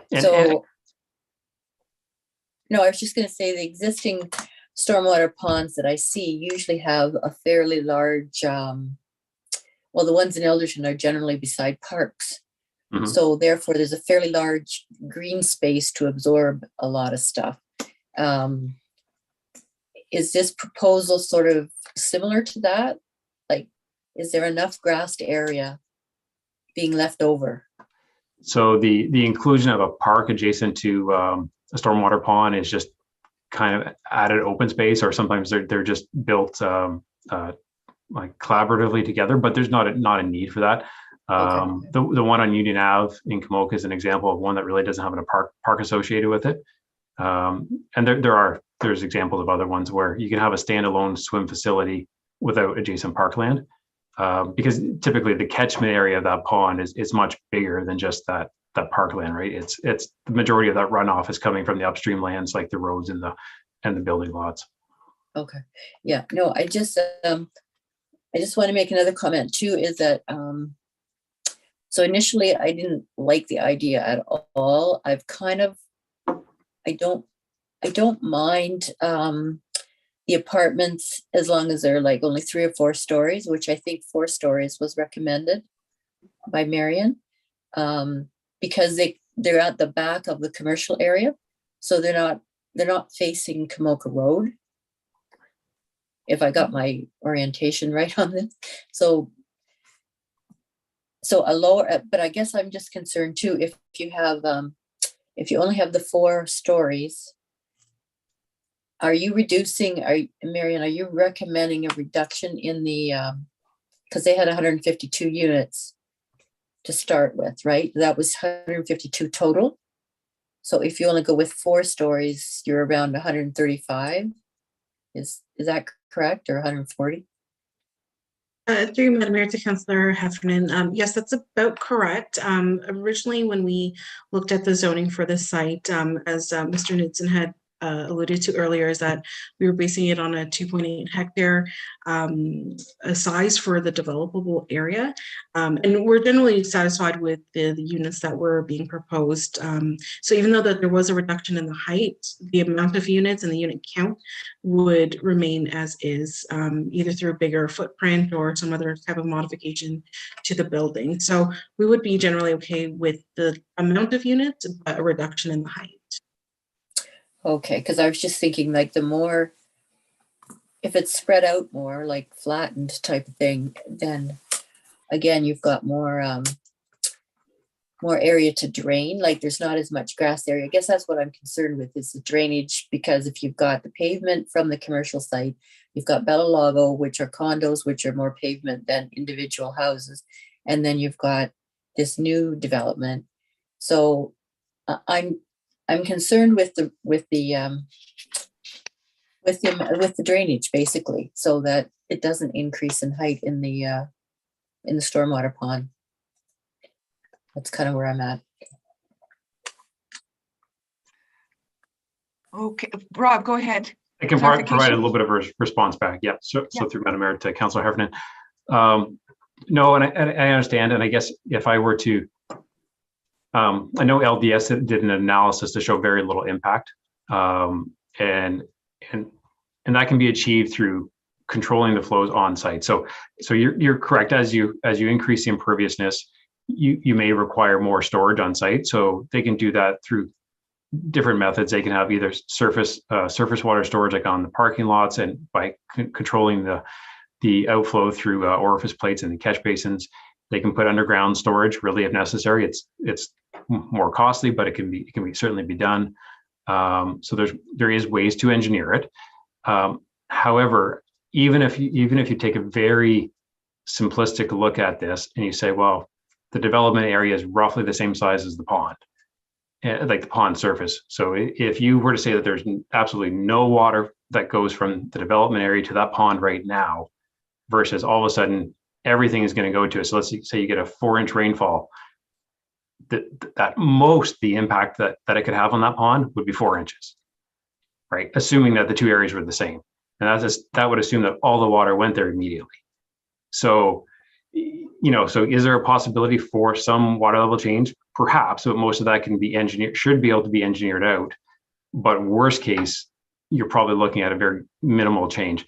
And the one thing that LDS could do in their further review would be to look at the sensitivity of the water levels, right? So they could say, well, so I think Mr. Dykstra brought up the point about losing development area as the water comes up. So you could say, well, if there's a 1-foot rise in the elevations, what does that do to the surface level of the pond? How much does it expand, essentially, right? So they could look at a sensitivity to see how much of an impact there is horizontally as the water increases vertically. Okay, thanks a lot. Yep. Okay, Councillor Cates. Thank you. Through you, Madam Mayor, probably mostly to Rob. So on the things that you've said, so let me back up for a minute here on so I wanted to say earlier as well. So not to be confused with, today is the zoning change, not the site plan. So when it comes back for site plan, I mean, who knows? We've already learned this. It could get changed. The zoning could get changed and it gets sold. And then when it comes back to the site plan, it's actually is townhouses or something like that. So, so we talk about could do this, could do that. They could do that. You know, whether it's them or it's us, for if that became, you know, a storm pond for us and put the water in the along the ditch, along the roadway. So that's, so part of my thought is that we just, it comes back to council. We talk, could do this, could do that. It does not make sense that we, to get something to actually happen, instead of talking about, you know, whether it's to help fix Mr. Graham's property or, you know, fix the stormwater that we need to have, doesn't it make sense that we move forward here so that we can get some of these things actually happening? And then the other thing was when you just were talking about if it rains and there's 4 inches, that stuff, does that also factor in all of the drainage from Bellalago and the commercial? Because I understand there's a bunch of easements there, so there's going to need to be, everything's going to need to be changed, right? Yep. So through Madam Mayor to Councilor Cates, yeah. So that my analysis, rough analysis, was looking at the existing condition that the Bellalago flows and the commercial flows already go there versus proposed. You're right. There is additional areas that come into it that affect the water level in there, but they're already doing that. So I'm just, when I'm talking about that high level review, it's just looking at bringing on this proposal. The conversion to a municipal stormwater pond and actually increasing the catchment areas in the future, say to pick up Glendon Drive or parts of Kamoka that aren't currently serviced, that's a whole different issue. That's bringing in a larger catchment area than what currently goes there. Because our municipal storm sewer right now just runs up Kamoka Road and doesn't really have a very large catchment area. But in order to do that, that's where we would have to establish a new outlet from the facility, so that we would have an outlet down Kamoka Road before we would ever bring in more catchment areas from the northeast, right? So then, so just to clarify, because I'm really, you know, it's not that I'm not in favor of moving forward, because I think that we have the need, as I've already said. And I've already said I have concerns about the stormwater. So could you just walk me through, let's just say that this got approved today, and we'll just talk about their stormwater. So now that the zoning is different, do they now actually, you know, what do they do as far as the stormwaters happens? How do we know what their plan is, and, you know, that part of it? Sure, and I might have Marion jump in here a little bit as well. So the one thing I'll say, so the area that was defined in Marion's report, like the developable area that the OPA is to be applied to, the way that was established was when Stantec was completing the stormwater master plan, as part of that and the cost estimates that went along with that, we asked them to delineate an area as close as possible that the municipality would require for the municipal pond if it were to be converted in the future. So essentially what is shown as this area for the OPA is the remnant area to the north that is beyond what we feel that we would require for the conversion to a municipal facility. So if this were to pass, they would then move into site plan approval stage, where they make the site plan application and move into detailed design drawings and studies to support the application. So then staff would review. The chances are there's comments back and forth a couple of times to work out some of those details, and ultimately, if we're not satisfied that they have the adequate stormwater controls, we would go back to them and ask them to revise.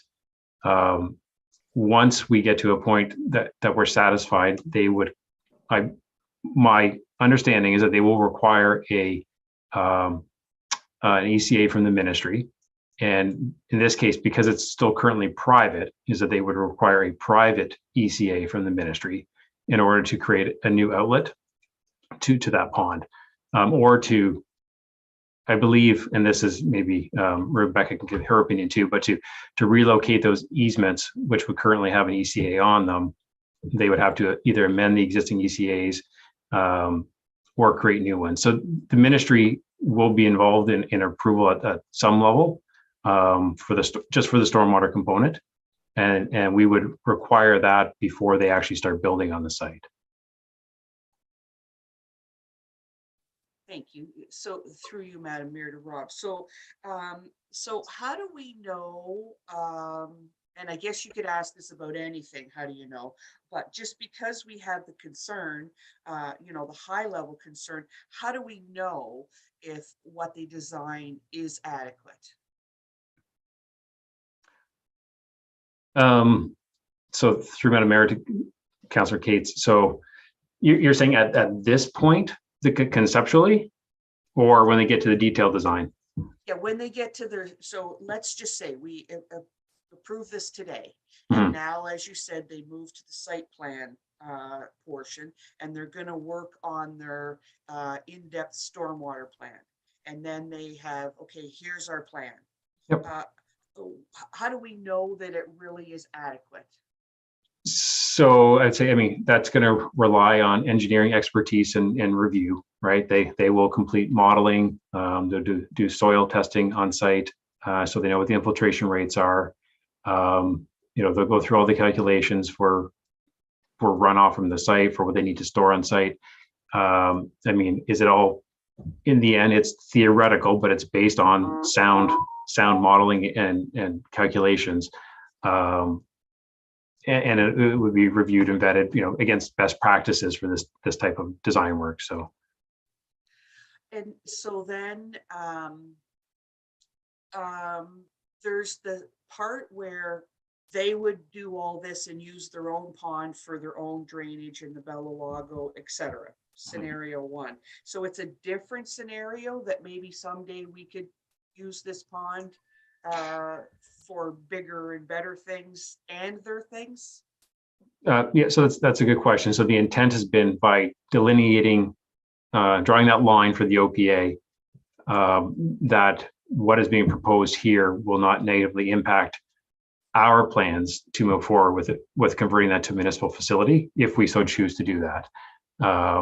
And you know, so even if we were to convert it today, we would know that we would have the Bellalago, the commercial lands, and potentially this development to discharge into it, as well as other lands that would be planned for. So it's really no different if we do it after this development goes ahead. It just means that the owner of the property now may have to get approvals through the ministry in advance of us getting municipal approvals through the ministry. But we can still, if we end up purchasing the property and converting it to a municipal facility, we'll have to go through a detailed design for the incorporation of those external lands, say along Glendon Drive and up into Kamoka, to size the outlet and to size the facility as a whole.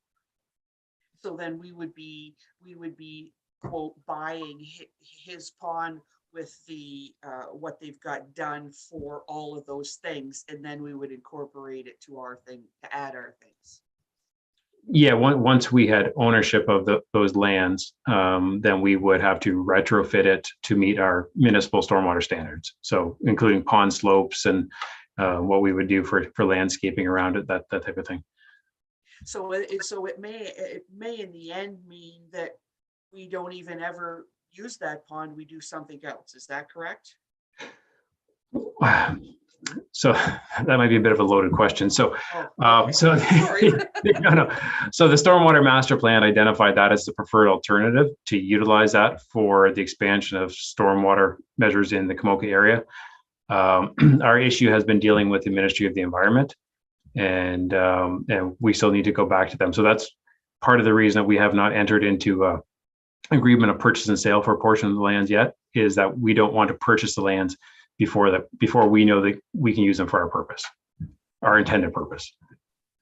Okay, thank you. Are there any other questions? I don't see any hands. So we have a oh, sorry, I see concern. Yes. Sorry, I just want to end off, sorry, with, and maybe through you, Madam Mayor, to Marion. Is there some form of wording? I mean, I know that it says, you know, at the site plan, they'll bring this, this, and this.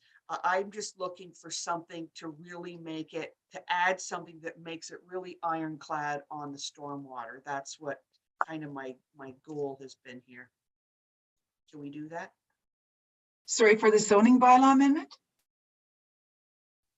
Yeah, for in Marion's report, when she talks about all of the things, is there something that we can add to Marion's report to make more ironclad for the stormwater report?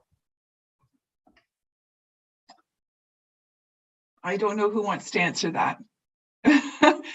Through Madam Mayor to Councillor Cates, I don't believe that there is really a way to regulate it through zoning per se. It might just be a motion of council to look into stormwater management further or something to that degree. So I don't believe that there is a way to identify that through zoning specifically. Yes, Rob, do you want to weigh in here with respect to the Just maybe process on site plan and how that would work? A question to Marion. So will there be a hold in the zoning? Exactly. So there'll be 3 holds. Okay.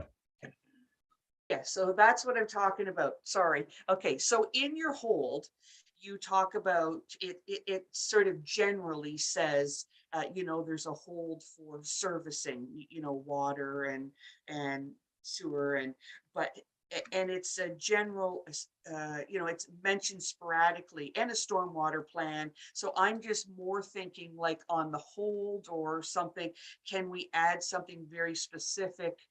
I just want added assurance on the stormwater plan in your holds or whatever on your paperwork you've given, on your report. Badly worded, sorry. No, through you, Councillor Cates.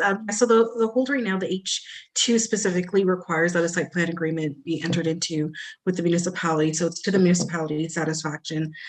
So we would be addressing, as Rob had mentioned, stormwater among other engineering and other technical matters. If you did want to further clarify it, there is a way to do a site-specific hold that we've seen elsewhere in the municipality, but it would need to be very detailed and very specific. So I don't have the wording on that right now, but that's one option that you could take. Okay, so just to clarify, when you just said about, just let me get to it because that's what I wanted to have this open. I thought you had said, I even opened the right thing. You had said on the H2, that's the first hold, right? Have I? There's H6 and H7 as well. Yeah, I think that the first hold that you said, it doesn't specifically say stormwater. It says the services of water and sewer. So I guess that's what I'm thinking about that hold. Can the words even stormwater be added there, or that's just a given? That's really is my question / concern. Yeah, through Madam Mayor to Councillor Cates, it's normally a given that it would be addressing stormwater management. Okay, thank you. Is there anything you wanted to add, Rob? I was just going to say that would be something that we would require through the site plan agreement. It would be one of the things that we would typically require. Yeah. So it's normal practice to make sure that these pieces are addressed and concluded to your satisfaction. Agreed. Okay, is there anything else, Councillor? No. Okay, so we have a motion before us that official plan amendment OPA 46 as amended for lands known legally as concession 1 in part lot 4 in former township of Lobo and municipally known as 22447 Kamoka Road, municipality of Middlesex Center, be adopted and forwarded to the County of Middlesex for consideration of approval, and further that the zoning bylaw amendment application ZBA 2019 as amended and filed by Rick Knudsen on behalf of 1571145 Ontario Limited to rezone the subject lands from restricted agricultural A2 zone to site-specific urban residential third density exception withholds UR 3-18 H2, 6, and 7 zone for the property legally described as concession 1, part lot 4 in the Forber Township of Lobo, and no municipality as 22447 Kamoka Road, municipality of Middlesex Centre be approved. And could I have a mover, please, for that motion? Councillor Arts and Deputy Mayor Brennan, and is all in favor? And opposed? Okay, 2 opposed, and the motion is carried. Okay, thank you for all your help, staff, and clarifying everything. And we can now move to the Committee of Adjustment. We're going to adjourn the regular meeting at 8:30 p.m. in order to sit as a Committee of Adjustment under Section 45 of the Planning Act as amended to consider the minor variance application listed on the April 20th, 2022 Council agenda. Is there a mover, please? I have Councillor Scott, Deputy Mayor Brennan. Anyone opposed? I don't see any. So I'm just going to note that the members of the public that are participating virtually in this evening's public meetings have previously provided notification to the clerk in advance of the meeting. If anyone wishes to receive further notification of the minor variance applications being considered tonight, I ask that you please send an email to planning@middlesexcentre.on.ca requesting further notification. Please be advised that comments expressed and written material presented are a matter of public record for full disclosure. If you have questions on any of the applications being heard this evening, we ask that you direct those to the appropriate planner on file. If members of the public have requested to speak, you'll have 5 minutes to address council and provide comments on the applications. In keeping with our procedural bylaw and our R-zone policy, I would remind all of our participants to use respectful language and uphold our values of cooperation, trust, and openness. So first of all, I will ask the planner to explain the purpose of the application and hearing and to present their staff report.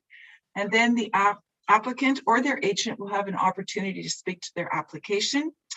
Any public who have registered will be asked for their comments and questions, and they will state their name and address so that comments can be reflected in the minutes. The clerk will provide any additional comments received from circulated agencies and the public not included in the planning report. Then the committee members may ask questions of the applicant or staff, and then we will consider motions regarding the applications. So the first item is 8.1, which is an application for a minor variance.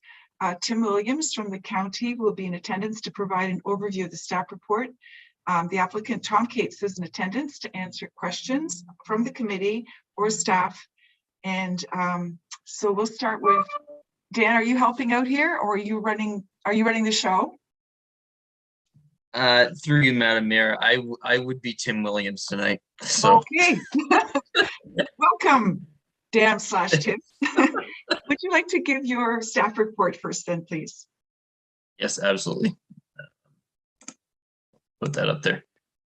So through the chair, the purpose and effect of this application for minor variance is to seek relief from the Middlesex Centre Comprehensive Zoning Bylaw as it relates to the maximum permissible gross floor area, as well as an interior side yard setback reduction requirement for accessory buildings that are located in the urban residential first density zone. The applicant is requesting a maximum size for all accessory building on the lands of 101.6 square meters, which is represented as 5% lot coverage, whereas the bylaw permits a maximum size of 50 square meters or a 3% lot coverage, whichever is lesser. The applicant is also requesting to reduce the interior side yard setback to 1 meter, whereas the bylaw currently requires a minimum setback of 1.5 meters for an interior side yard. And the effect of the proposal is to facilitate the construction of one accessory building as a storage shed, a pool equipment shed, and a pool house kind of together as one building. The subject property is located on the north side of Simcoe Ave in Kamoka.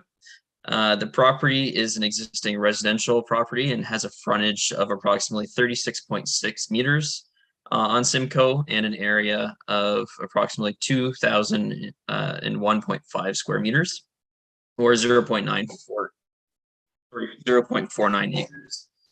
It is surrounded by residential development on all sides, and it's designated settlement area in the county official plan, residential in Middlesex Center's official plan, and it is zoned the urban residential first density exception UR1-3 zone in the zoning bylaw.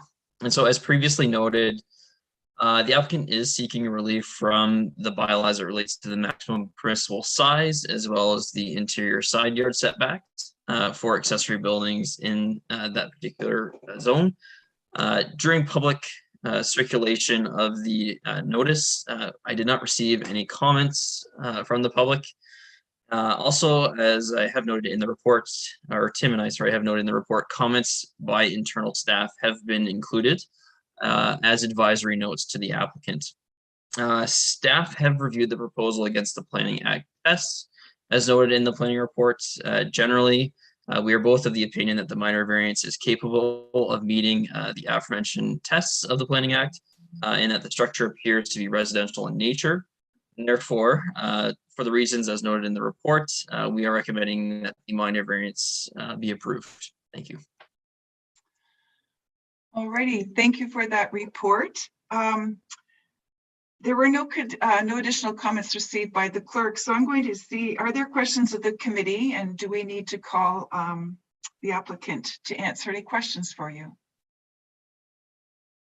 I don't see any questions, so we have a motion before us that minor variance application A-6/2022 filed by Tom and Sue Case for relief from the comprehensive zoning bylaw in order to establish a west interior side yard setback of 1 meter and a maximum overall size of 101.6 meters, or 5% lot coverage for all accessory buildings for property legally described as Lot 6 and 7, Block R, Plan 109 in the municipality of Middlesex Center, County of Middlesex, and municipally known as 101 Simcoe Ave, be granted subject to the following conditions: that the accessory building be constructed in the same general location as shown in the applicant's site plan attached to the report, and that the eaves trough shall be provided along the side adjacent to the property line in order to ensure roof water collections, and all downspouts are to be faced away from the lot line.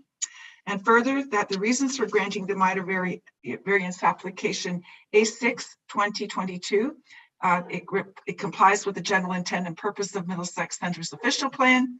It complies with the general intent and purpose of Middlesex Center's comprehensive zoning bylaw. The request is minor in nature, and the request represents appropriate development on the subject property. Is there a mover, please, and a seconder? I have Deputy Mayor Brennan and Councillor Heffernan.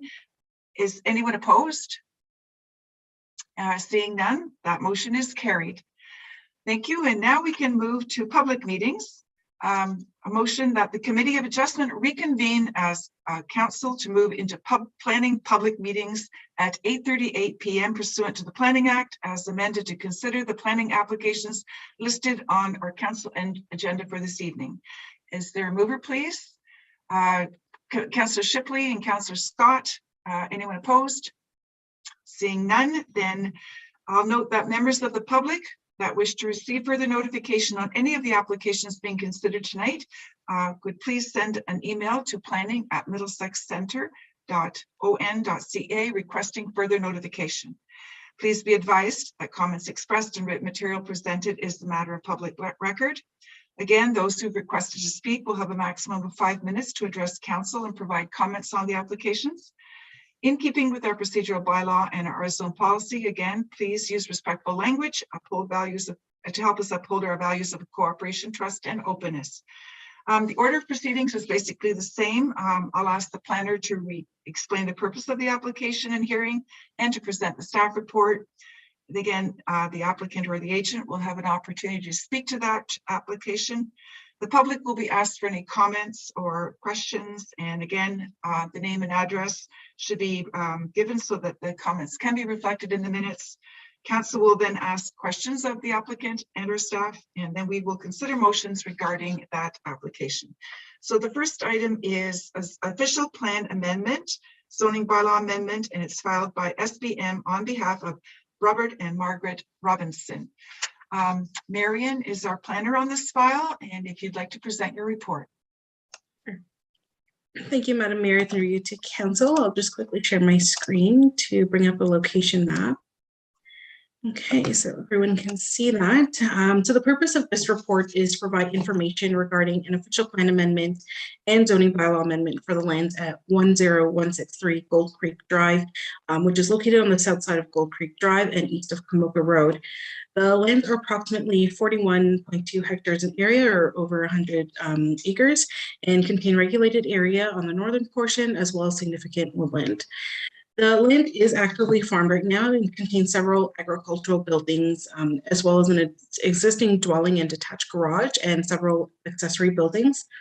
So the purpose of and effect of the official plan amendment is to add a special policy area designation to allow a second dwelling unit in an accessory building. Currently, the official plan only permits converted dwellings within agricultural areas. And the purpose and effect of the zoning bylaw amendment is to rezone to a site-specific agricultural zone to permit a second dwelling unit within an accessory building. And currently, the zoning bylaw does not permit second units outside of the main dwelling, and accessory buildings are limited to a maximum height of 6.5 meters and a maximum size of 165 square meters. So the applicant is proposing to convert an accessory building into a secondary unit, and I'll just switch my screen to show the site plan that was provided by the applicant. So the one-story structure is located on the western portion of the lands. It has an area of approximately 84.2 square meters. And was constructed in 2019 on a wheeled platform without a foundation. So again, the structure is located approximately 345 meters west of the primary single detached dwelling on the property, and it's within an additional cluster of accessory buildings in that area. Additionally, it does use a separate driveway to Gold Creek Drive compared to the main agricultural and residential cluster located on the eastern part of the property. If the requested amendments are approved, the applicants intend to place the structure on a permanent foundation and connect it to a septic system and well.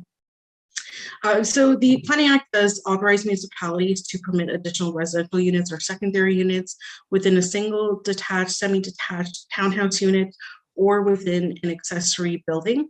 The Planning Act also provides direction, and that's reflected through the provincial policy statement as it provides an alternative form of housing. As mentioned, currently Middlesex Centre does not have any official plan policies for secondary units, but it is reviewing, as mentioned earlier today, to have those policies included within the official plan review. However, we have been accepting site-specific applications to landowners who wanted to get ahead of the official plan review process. So staff reviewed the proposal and generally do find it consistent with the Planning Act and the PPS, and it does conform to the housing policies of the county and Middlesex Centre official plan. However, staff wanted to identify a few concerns with the proposal, specifically the location of the accessory structure and the amount of accessory buildings on the property that would exceed the zoning bylaw requirements. So specifically, staff proposed that the secondary unit be clustered near the principal dwelling to prevent the possibility of further severing the farmland, to reduce the impact of the to the farmland and surrounding agricultural operations, to promote the co-locating of services, to demonstrate that the secondary unit is indeed secondary to the principal dwelling and not an independent unit, and to avoid the location of the unit within the regulated area, which is also identified on this the site plan. Additionally, staff seek to confirm the number and sizes of buildings accessory to the residential use to ensure conformity to the zoning bylaw. So as mentioned earlier, there are several accessory buildings located on this property, and staff are of the opinion that this might be an exceedance of the current zoning bylaw standards for accessory buildings. So notice was sent to area residents and agencies in conformity with the Planning Act requirements. Staff did not receive any comments at the time of writing the report, but note that there are several letters of support appended to the council agenda. The chief building official reviewed the application and identified that in February 2021, the property owners were advised to remove this accessory building or legitimize it, since the structure was brought onto the property without any permits. Further, it is in non-compliance with the accessory building coverage stated in the zoning bylaw. If the use and the buildings are permitted, the occupancy of the building would require building permits, foundation permit and septic system. Additionally, St. Clair Region Conservation Authority reviewed the application and does not support development of a secondary unit within a hazard area, and note that servicing should be located outside of the regulated area or set back from the top of bank. If the applicant proceeds to place the structure in its current location, they would need to provide a development assessment report to evaluate and mitigate any risk to relative to the natural heritage feature. And if the structure is permitted on the lands, the applicant would need to obtain a permit from the Conservation Authority. So again, this meeting is just to gather feedback and comments from the public and from council, and staff will continue to work with the applicant to resolve any of the issues before it presents council with a recommendation at a later date. And I'll be happy to answer any questions at this time. Okay, thank you, Marion. We also have, first of all, we have to go to Simona Rasno is in attendance on behalf of the applicant, and will provide a presentation, and she will also be joined by Laverne Kirkness. So we will have that presentation, and then we'll have the applicant speak. I don't see our presenters yet. Through the chair, we're just working to bring those presenters on screen now, and I see they've joined us now. Thank you. Thank you. All righty. Good evening, Mr. Kirkness. Hello, Madam Mayor. Simona Razanu was one of our planners at SPM, was going to make the presentation, so I was hoping she had come on. She's just, I think she's working on it. We see her name, but no person. Unmute, okay. There we go. We can hear you now. But you can't see me. Not yet. No. Oh. I'm not sure why you can't see me. I can see all of you. Can you hear me? Yes, we can hear you well. Okay. Do I have to do something? That it's not start video. Sorry, I should. Okay, there you go. There we go. Okay, you're in business now. Okay. The floor is yours. Okay, thank you. So good evening, Madam Mayor. Good evening, Madam Mayor and members of council. Thank you for the opportunity to speak to you tonight. So my name is Simona Rasanu, and I'm the planning consultant for this application on behalf of SPM Ltd. And as you've noted already, my manager, Laverne Kirkness, is also present here tonight. So as County Planner Marianne Cabral mentioned in her presentation, the purpose of the official plan amendment and zoning bylaw amendment applications before you this evening is to permit a secondary dwelling within an accessory building on the 10163 Gold Creek Drive property to allow an immediate family member to live on site and to assist with taking care of the property, as well as an aging parent. And this will be a good time for me to show you, share the screen. Share screen. And then I want to share you with you the concept plan that which is over here. Can you see the concept plan? Yes, we can see it. Okay, so this is the concept plan that we've submitted as part of the application, and that you briefly saw on Marianne's screen. So the proposed accessory structure is over here, where hopefully you can see the little hand, and it has a proposed, it's currently 1 story, and it has an area of 84.2 square meters. So again, as Marian mentioned, the proposed applications are required because additional residential units are not currently, additional residential units beyond the principal dwelling are not currently allowed by the existing county municipal official plans or by the existing Middlesex Center zoning bylaw. However, additional residential units are permitted by the Planning Act as amended by Bill 108 in 2019, as well as by the provincial policy statement. And in her staff report, Marian Cabral seems to be substantially supportive of the proposed applications. However, she identifies 2 areas of planning concern, of county and municipal planning concern. And one of them, as she mentioned, is a potential conflict with section 4.1 of the zoning bylaw, which regulates lot coverage and gross floor area for accessory structures in the agricultural A1 zone. So her interpretation is that 4 or more buildings may be accessory to the principal dwelling unit in addition to the proposed secondary dwelling unit. And I take issue with that, and I responded to her concerns in an email to her dated April 8, where I only identified 2 accessory dwellings supporting the residential use in addition to the proposed residential dwelling. And one of these was the garage. So obviously that's going to be, an accessory structure supporting the main residential dwelling over here. So that's the garage. And my other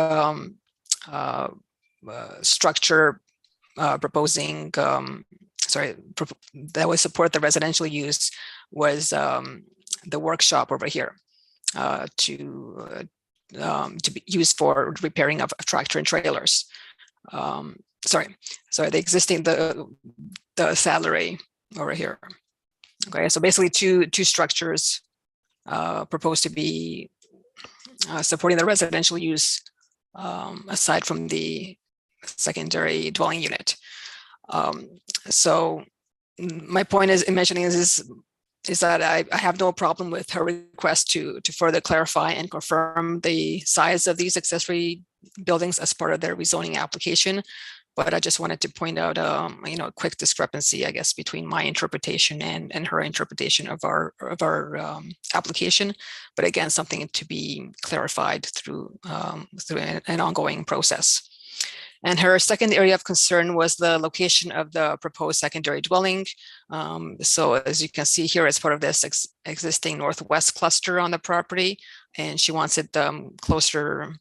She suggests that it be closer to the main residential unit over here.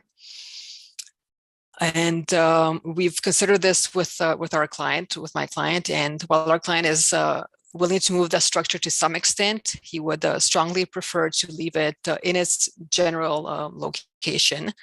And in my response to Marian, I outlined some planning reasons supporting this request, including that the proposed secondary dwelling is already part of a cluster of buildings, so it's not independent. There's 2 other buildings on either side, and that both the Planning Act and the draft Middlesex official plan as additional residential unit policy has no spatial requirement for these units. In other words, it does not say that additional residential units have to be within a certain distance of the principal dwelling. And I would also like to address the St. Clair Region Conservation Authority concerns. So in their comments, the CA, the Conservation Authority, states that the proposed secondary dwelling unit is located within the CA regulated area and within the hazard lands, and particularly within what they call this meander belt. So that's the pink area. Let me just zoom out a little bit so you can see a little bit better. Okay, so there's the meander belt, so all this area. So there's our structures, our accessory structure or cluster, and then there's the proposed secondary structure here in the middle. So you can see that there's some overlap there. So because of this, the Conservation Authority do not support the location of the existing accessory structure proposed to be used as a secondary dwelling. And I've spoken to, and my response to this is that I've spoken to my client, and they are willing to work with the Conservation Authority to address their concerns, including moving the structure outside of this meander belt, so outside of the hazard lands area.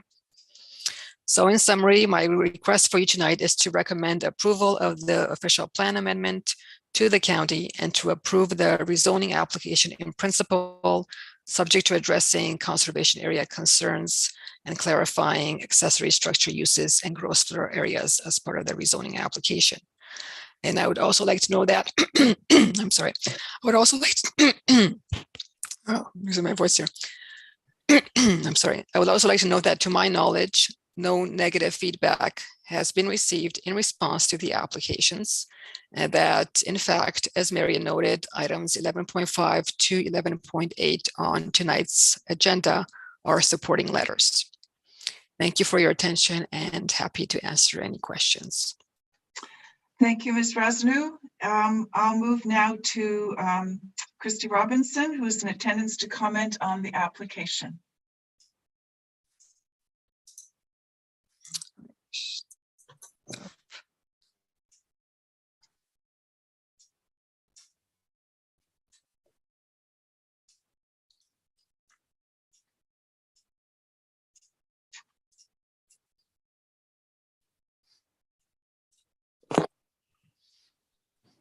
Can you hear me now? We can hear you. Go ahead, Ms. Robinson. Okay, I just wanted to outline a couple of the concerns that the planner brought up, as well as give some, I guess, context to what the proposal is all about. So I wanted to take this opportunity to provide some background information that pertains to the application. I spent my childhood growing up on this farm and also lived there on and off throughout university. My dad has called this farm home since I was 1 and has put his efforts into transforming it into a great family home while providing for our family.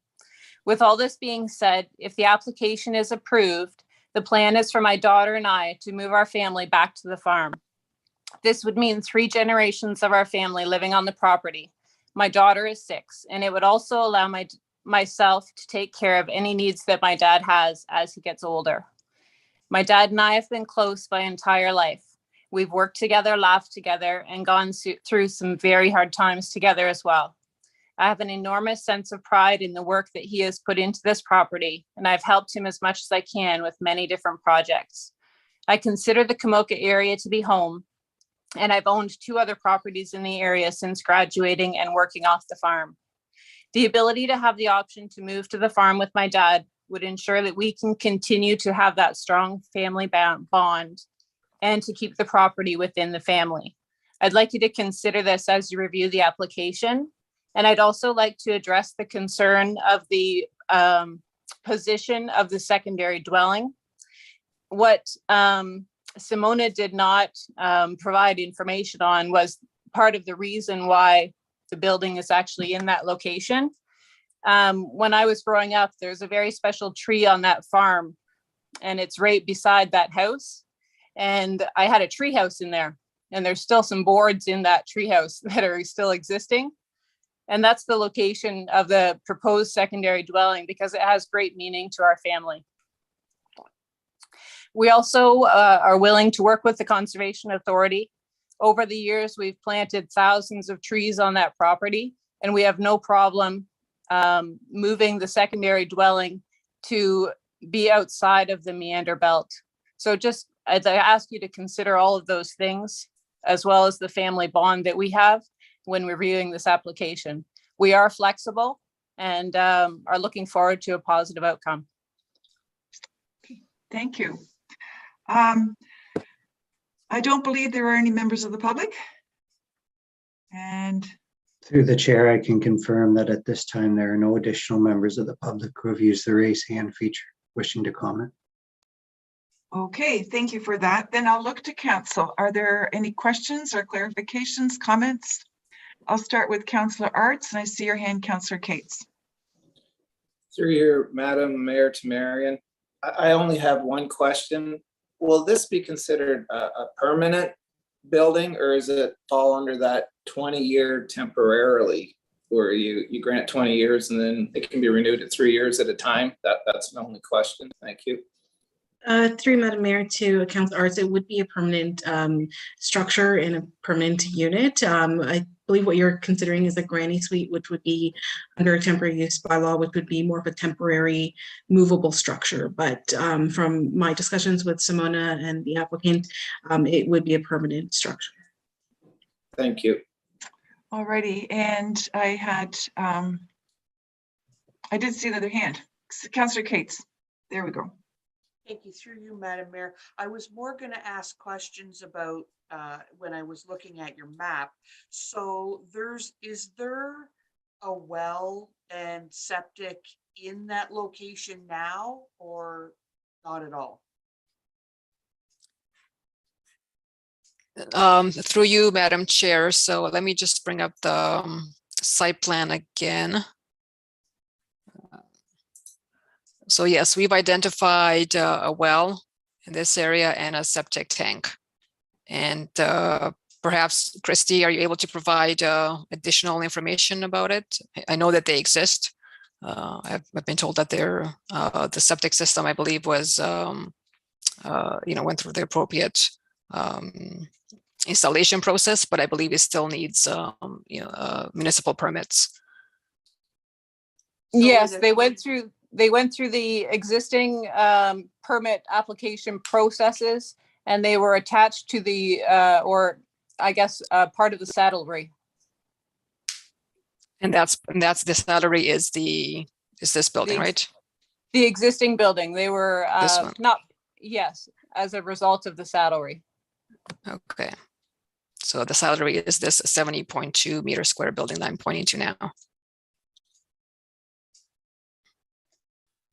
Not seeing your screen, but okay. So in that cluster, you have the saddlery you're talking about, and you have the dwelling that's not on a foundation, and you already have a well and septic. It's just everything, you want to make everything more permanent and official, right? Yes, that's my correct, understanding. Yes, Christy yes. can confirm. Yeah. Okay, thank you. Is there anyone else?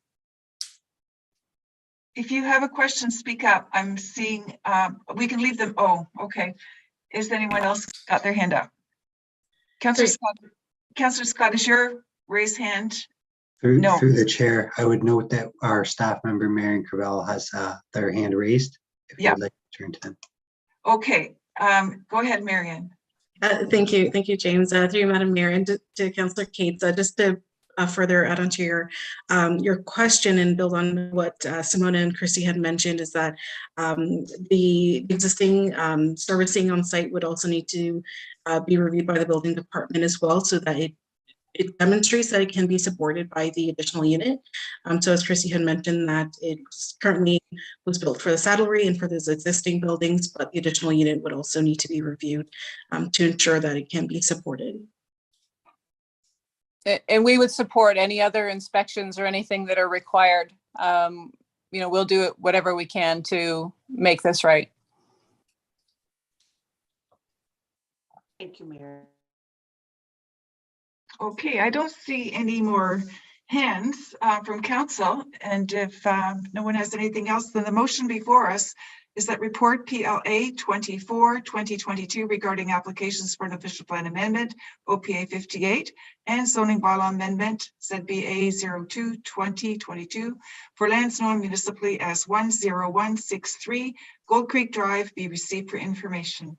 If I could have a mover and a seconder, please. Councillor Cates and Deputy Mayor Brennan, any opposed? Seeing none, then that is passed. Thank you, and we can now move to item 9.2, which is an application for consent, and Dan will be presenting that report. Thank you, Madam Mayor and members of council. So the purpose of this particular consent application tonight is with respect to a request to sever an existing residential lot to establish 2 new residential lots by splitting the existing land into 3, where the 2 new severed lots would have frontages of approximately 17.6 meters along Delaware Street Central, depths of 35.7 meters, and areas of approximately 631 square meters. While the retained would have a frontage of 19.5 meters and an area of 698 square meters. And again, the effect of this proposal would be to facilitate the creation of 2 new residential building lots with the purpose of establishing a single detached dwelling on each individual lot. So as council can, hopefully everyone can see my screen now. So as you can see on the location map here, the existing lot as a whole is represented as 116 Delaware Street Central on the map. The area outlined in yellow would constitute the retained parcel of land. And then the 2 areas in red would show the 2 severed lots in this particular case as proposed.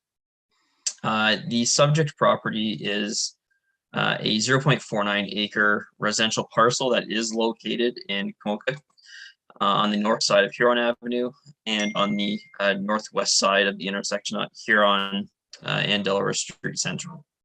The lands are municipally known as 116 Delaware Street Central, and the property contains an existing single detached dwelling and a detached accessory structure, and is on full municipal services which come from Huron Avenue. The existing dwelling is located on the, I guess, in between kind of the southern portion of the lands, which is proposed to be removed as a condition of severance. Access to the lands is provided through Huron Avenue as well as Delaware Street Central on the sides, and services for the remnant parcel do exist again on Huron. However, the 2 severed lots would require an extension of municipal services down Delaware Street Central, which would be at the full cost and expense of the owner, as included as a condition in this case. The lands are designated residential in the local official plan and zoned urban residential first density, exception UR1-4 in the zoning bylaw. The lands are surrounded by residential development in the forms of single detached dwellings, primarily. Notice has been circulated to both the public as well as agencies in accordance with the Planning Act requirements. Planning specifically, I'm not aware of any comments that did come in on this particular application. Comments were received from both internal and external agencies and stakeholders. They have been incorporated into conditions of consent where necessary. Most notably, the applicant will be required to enter into a cost share agreement with the neighboring property at 115 Huron Avenue for the cost incurred privately with the extension of the services. So council did previously issue provisional consent for the lands at 115 Huron Avenue.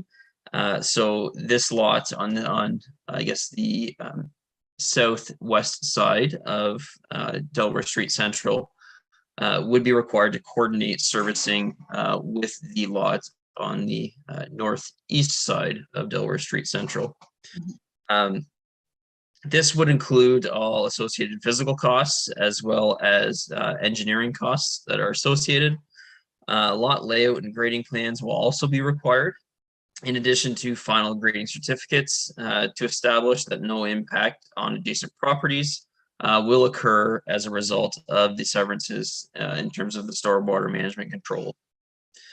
So the provincial policy statement, county official plan, as well as the local official plan generally do permit lot creation and promote infill and intensification to achieve our growth targets and objectives within the existing settlement boundaries where it is deemed appropriate to do so. The subject lands in this case are capable of being municipally serviced and they do abut an existing municipal road. The proposed lot is capable of meeting the minimum lot size requirements and the minimum frontage requirements. And the applicant has also demonstrated that there is a sufficient building pocket available as a result of the severances. This type of development generally is the preferred form, as it does promote more efficient uses of land and infrastructure, and it also reduces the need for expansions of settlement boundaries, which we certainly did here today. So given the above, planning staff are recommending that the subject application be approved, subject to all of the conditions that have been outlined in the planning report. Thank you. And thank you for that presentation. If there are any members of the public attending the virtual meeting who'd like to comment on this application, if you could use your please raise hand feature now, the clerk will make sure you get a chance to speak.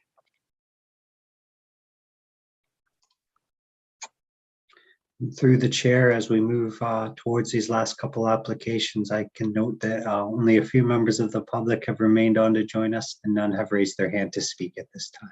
Thank you very much. That's great. Okay, are there questions from any of the council members? Councillor Cates, go ahead.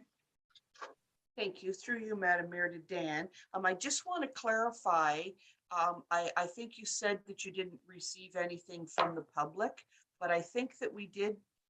I thought I saw a letter about this, that somebody was opposed because of the bad drainage that they had in their backyard from the other severances.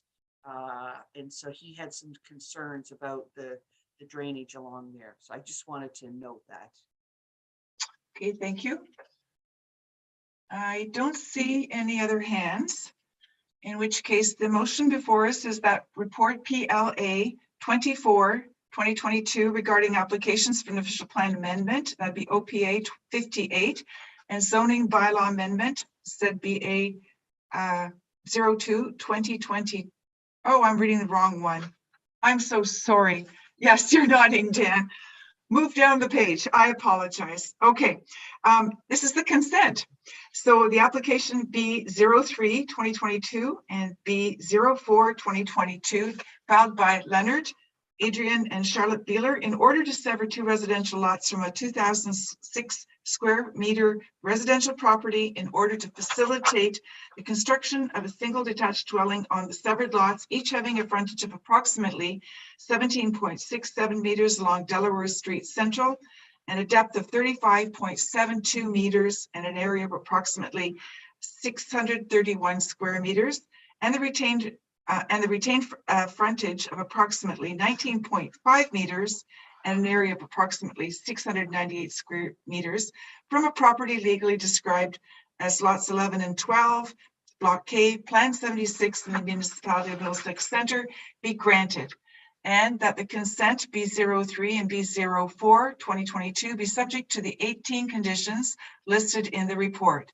And further, that the reasons for granting consent application B03 and B04/2022 include the proposal is consistent with the provincial policy statement, the proposal conforms to the County of Middlesex and the Middlesex Centre official plans, and subject to the condition the proposal complies with the Middlesex Centre comprehensive zoning bylaw. Is there a mover, please, and a seconder? Councillor Cates and Councillor Heffernan, is anyone opposed?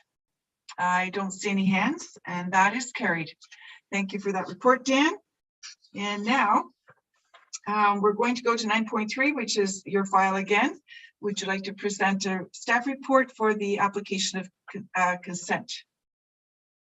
Yes, thank you, Madam Mayor, and again to members of council.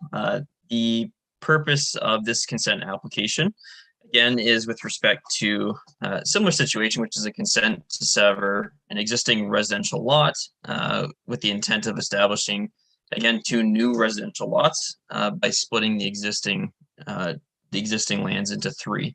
With the two severed lots, each having a frontage of approximately 18.29 meters along Queen Street, a depth of 36.5 meters and an area of 669 square meters. And they retained a frontage of 34.75 meters along I believe this case in Ontario Avenue, in an area of approximately 1,215 square meters. And the effect of this proposal would be to facilitate the creation of 2 new residential building lots with the purpose of establishing a single detached dwelling on each one of the new lands. The subject property is a 0.63 acre residential parcel, which is located in Kamoka on the south side of Ontario Avenue, and more specifically on the southwest corner of Queen Street and Ontario Avenue in Kamoka. The lands are municipally known as 152 Ontario Ave. The property contains a single detached dwelling, a partially erected shed, and is on full municipal services from Ontario Avenue. Access to the lands is currently provided through Ontario Avenue as well. Services for the proposed remnant parcel do exist. However, similar to the last, the services for the 2 severed lots would be required to be extended through an ECA, or sorry, an EA, down Queen Street. And this would again be at the sole expense of the property owner. The lands are designated residential in the local official plan. They are zoned urban residential first density, exception UR 1-4 in Middlesex Center's comprehensive zoning bylaw. The lands are surrounded generally by residential uses, and they do also back onto Springer Pond as well, as a note to council. So notice of the application has been circulated to agencies as well as property owners with in accordance with the Planning Act requirements. I am aware of comments expressing concerns in opposition to the proposed severance in this case, which have been circulated to council and also included in council's agenda package tonight. Several concerns have been raised. Most notably, there are concerns about grading and stormwater drainage and the impact on existing developments, as well as general concern about lot suitability and servicing extensions within the area. Additionally, comments were received from internal and external stakeholders, which have been incorporated into conditions of consent. Most notably, the applicant will be required to extend municipal services down Ontario Avenue at their sole expense of the owner, in that detailed lot grading and drainage plans, as well as stormwater management briefs, will be required to ensure that there's no potential impact on neighboring parcels of lands within the existing neighborhoods.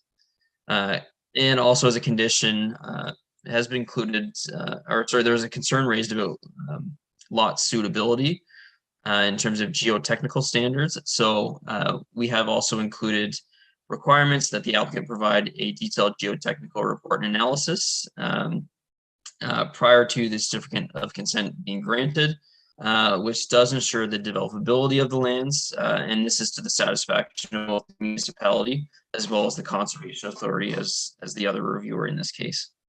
The provincial policy statement, county official plan, and local official plan generally do permit lot creation, again, and promote infill and intensification to achieve municipal growth targets without the necessary needs of expanding settlement boundaries.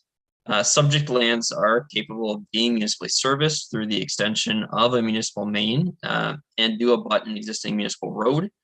The proposed lot is capable of meeting the minimum lot size requirements and frontages as noted in the zoning bylaw. I would note that generally this type of development is a preferred form, as it does promote a more efficient use of lands and infrastructure, while also, again, reducing that need for the expansion of settlement boundaries and reducing the need then to convert agricultural lands. Given the above, planning staff are recommending that the subject application be approved, subject to the conditions that have been outlined in the planning report. Thank you.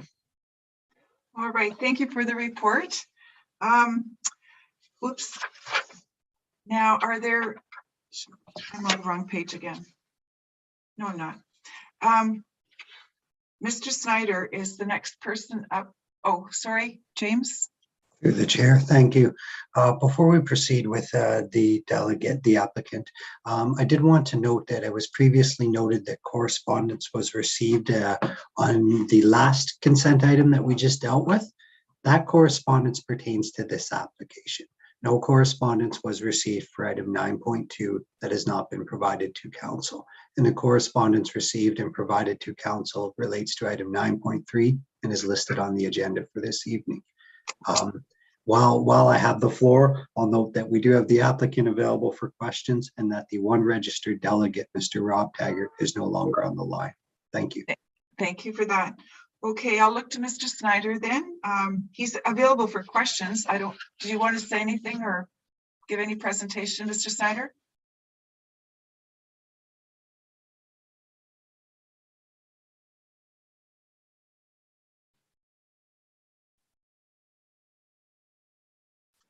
I don't see anything happening there, but I can always jump back. I'll look to council then. Does any member of council want to ask a question, comment, clarifications, anything? Oh, there's Mr. Snyder. Mr. Snyder, would you like to make any comments or? I just wanted to thank Dan for his presentation. I'd be happy to answer any questions that council might have. Very well, thank you. I'm looking for questions now. I think I saw Councillor Kate's hand raised. Go ahead. Thank you. Through you, Madam Mayor, to Dan. Did this already come through council once? And I thought I saw for sale signs on these before. Through the chair to Councillor Cates, yes, you are correct. There was a consent application for the same severance that was filed in 2019, I believe. That consent did lapse. However, they did not meet the conditions within that 1 year time frame. And that was primarily, my understanding, related to the requirements of the ECA and the Municipal Extension of Services. Thank you. Councillor Shipley. Through the mayor to Dan. Dan, that lot 3, is it actually in the regulated area? Is it shown with the red squares, or is it just the drawing?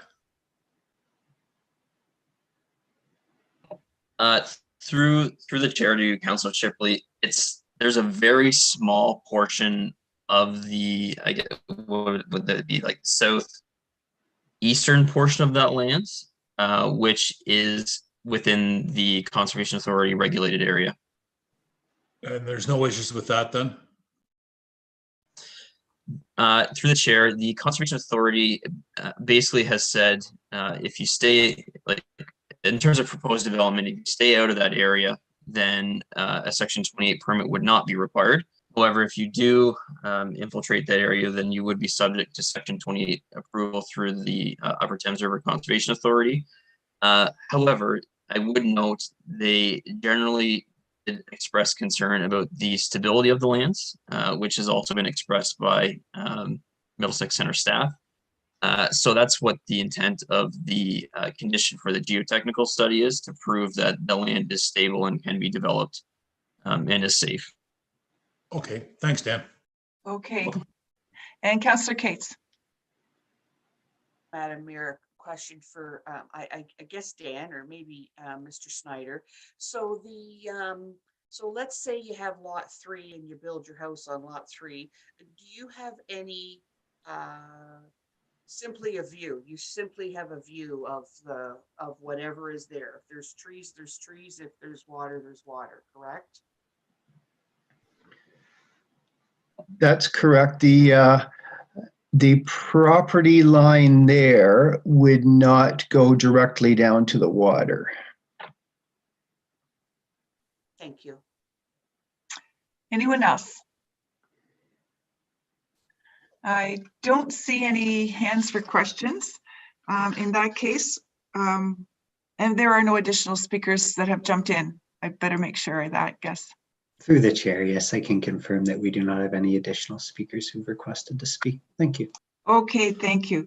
So the motion before us is that consent applications B01, B05, 2022 filed by Brian Snyder on behalf of Donna Snyder in order to sever 2 residential lots from a 2,553 square meter residential property in order to facilitate the construction of 2 separate single detached dwellings on the severed lots, each having a frontage of approximately 18.29 meters along Queen Street and a depth of 36.58 meters, and an area approximately 669 square meters, and the retained frontage of approximately 34.75 meters, and an area of approximately 1,215 square meters from a property legally described as Part Lot 5, Concession 2, in the geographic township of Lobo, municipality of Middlesex Centre, be granted.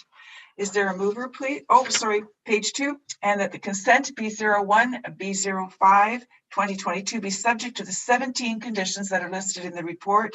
And further, that the reasons for granting the consent B01 and B05, 2022 include that it is consistent with the provincial policy statement, the proposal conforms to the County of Middlesex official plan and the Middlesex Centre official plan, and subject to the conditions, the proposal complies with the Middlesex Centre comprehensive zoning bylaw.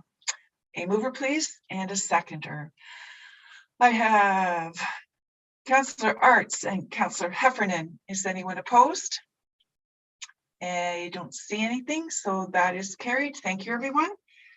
And thank you, Mr. Snyder. We can now move to correspondence.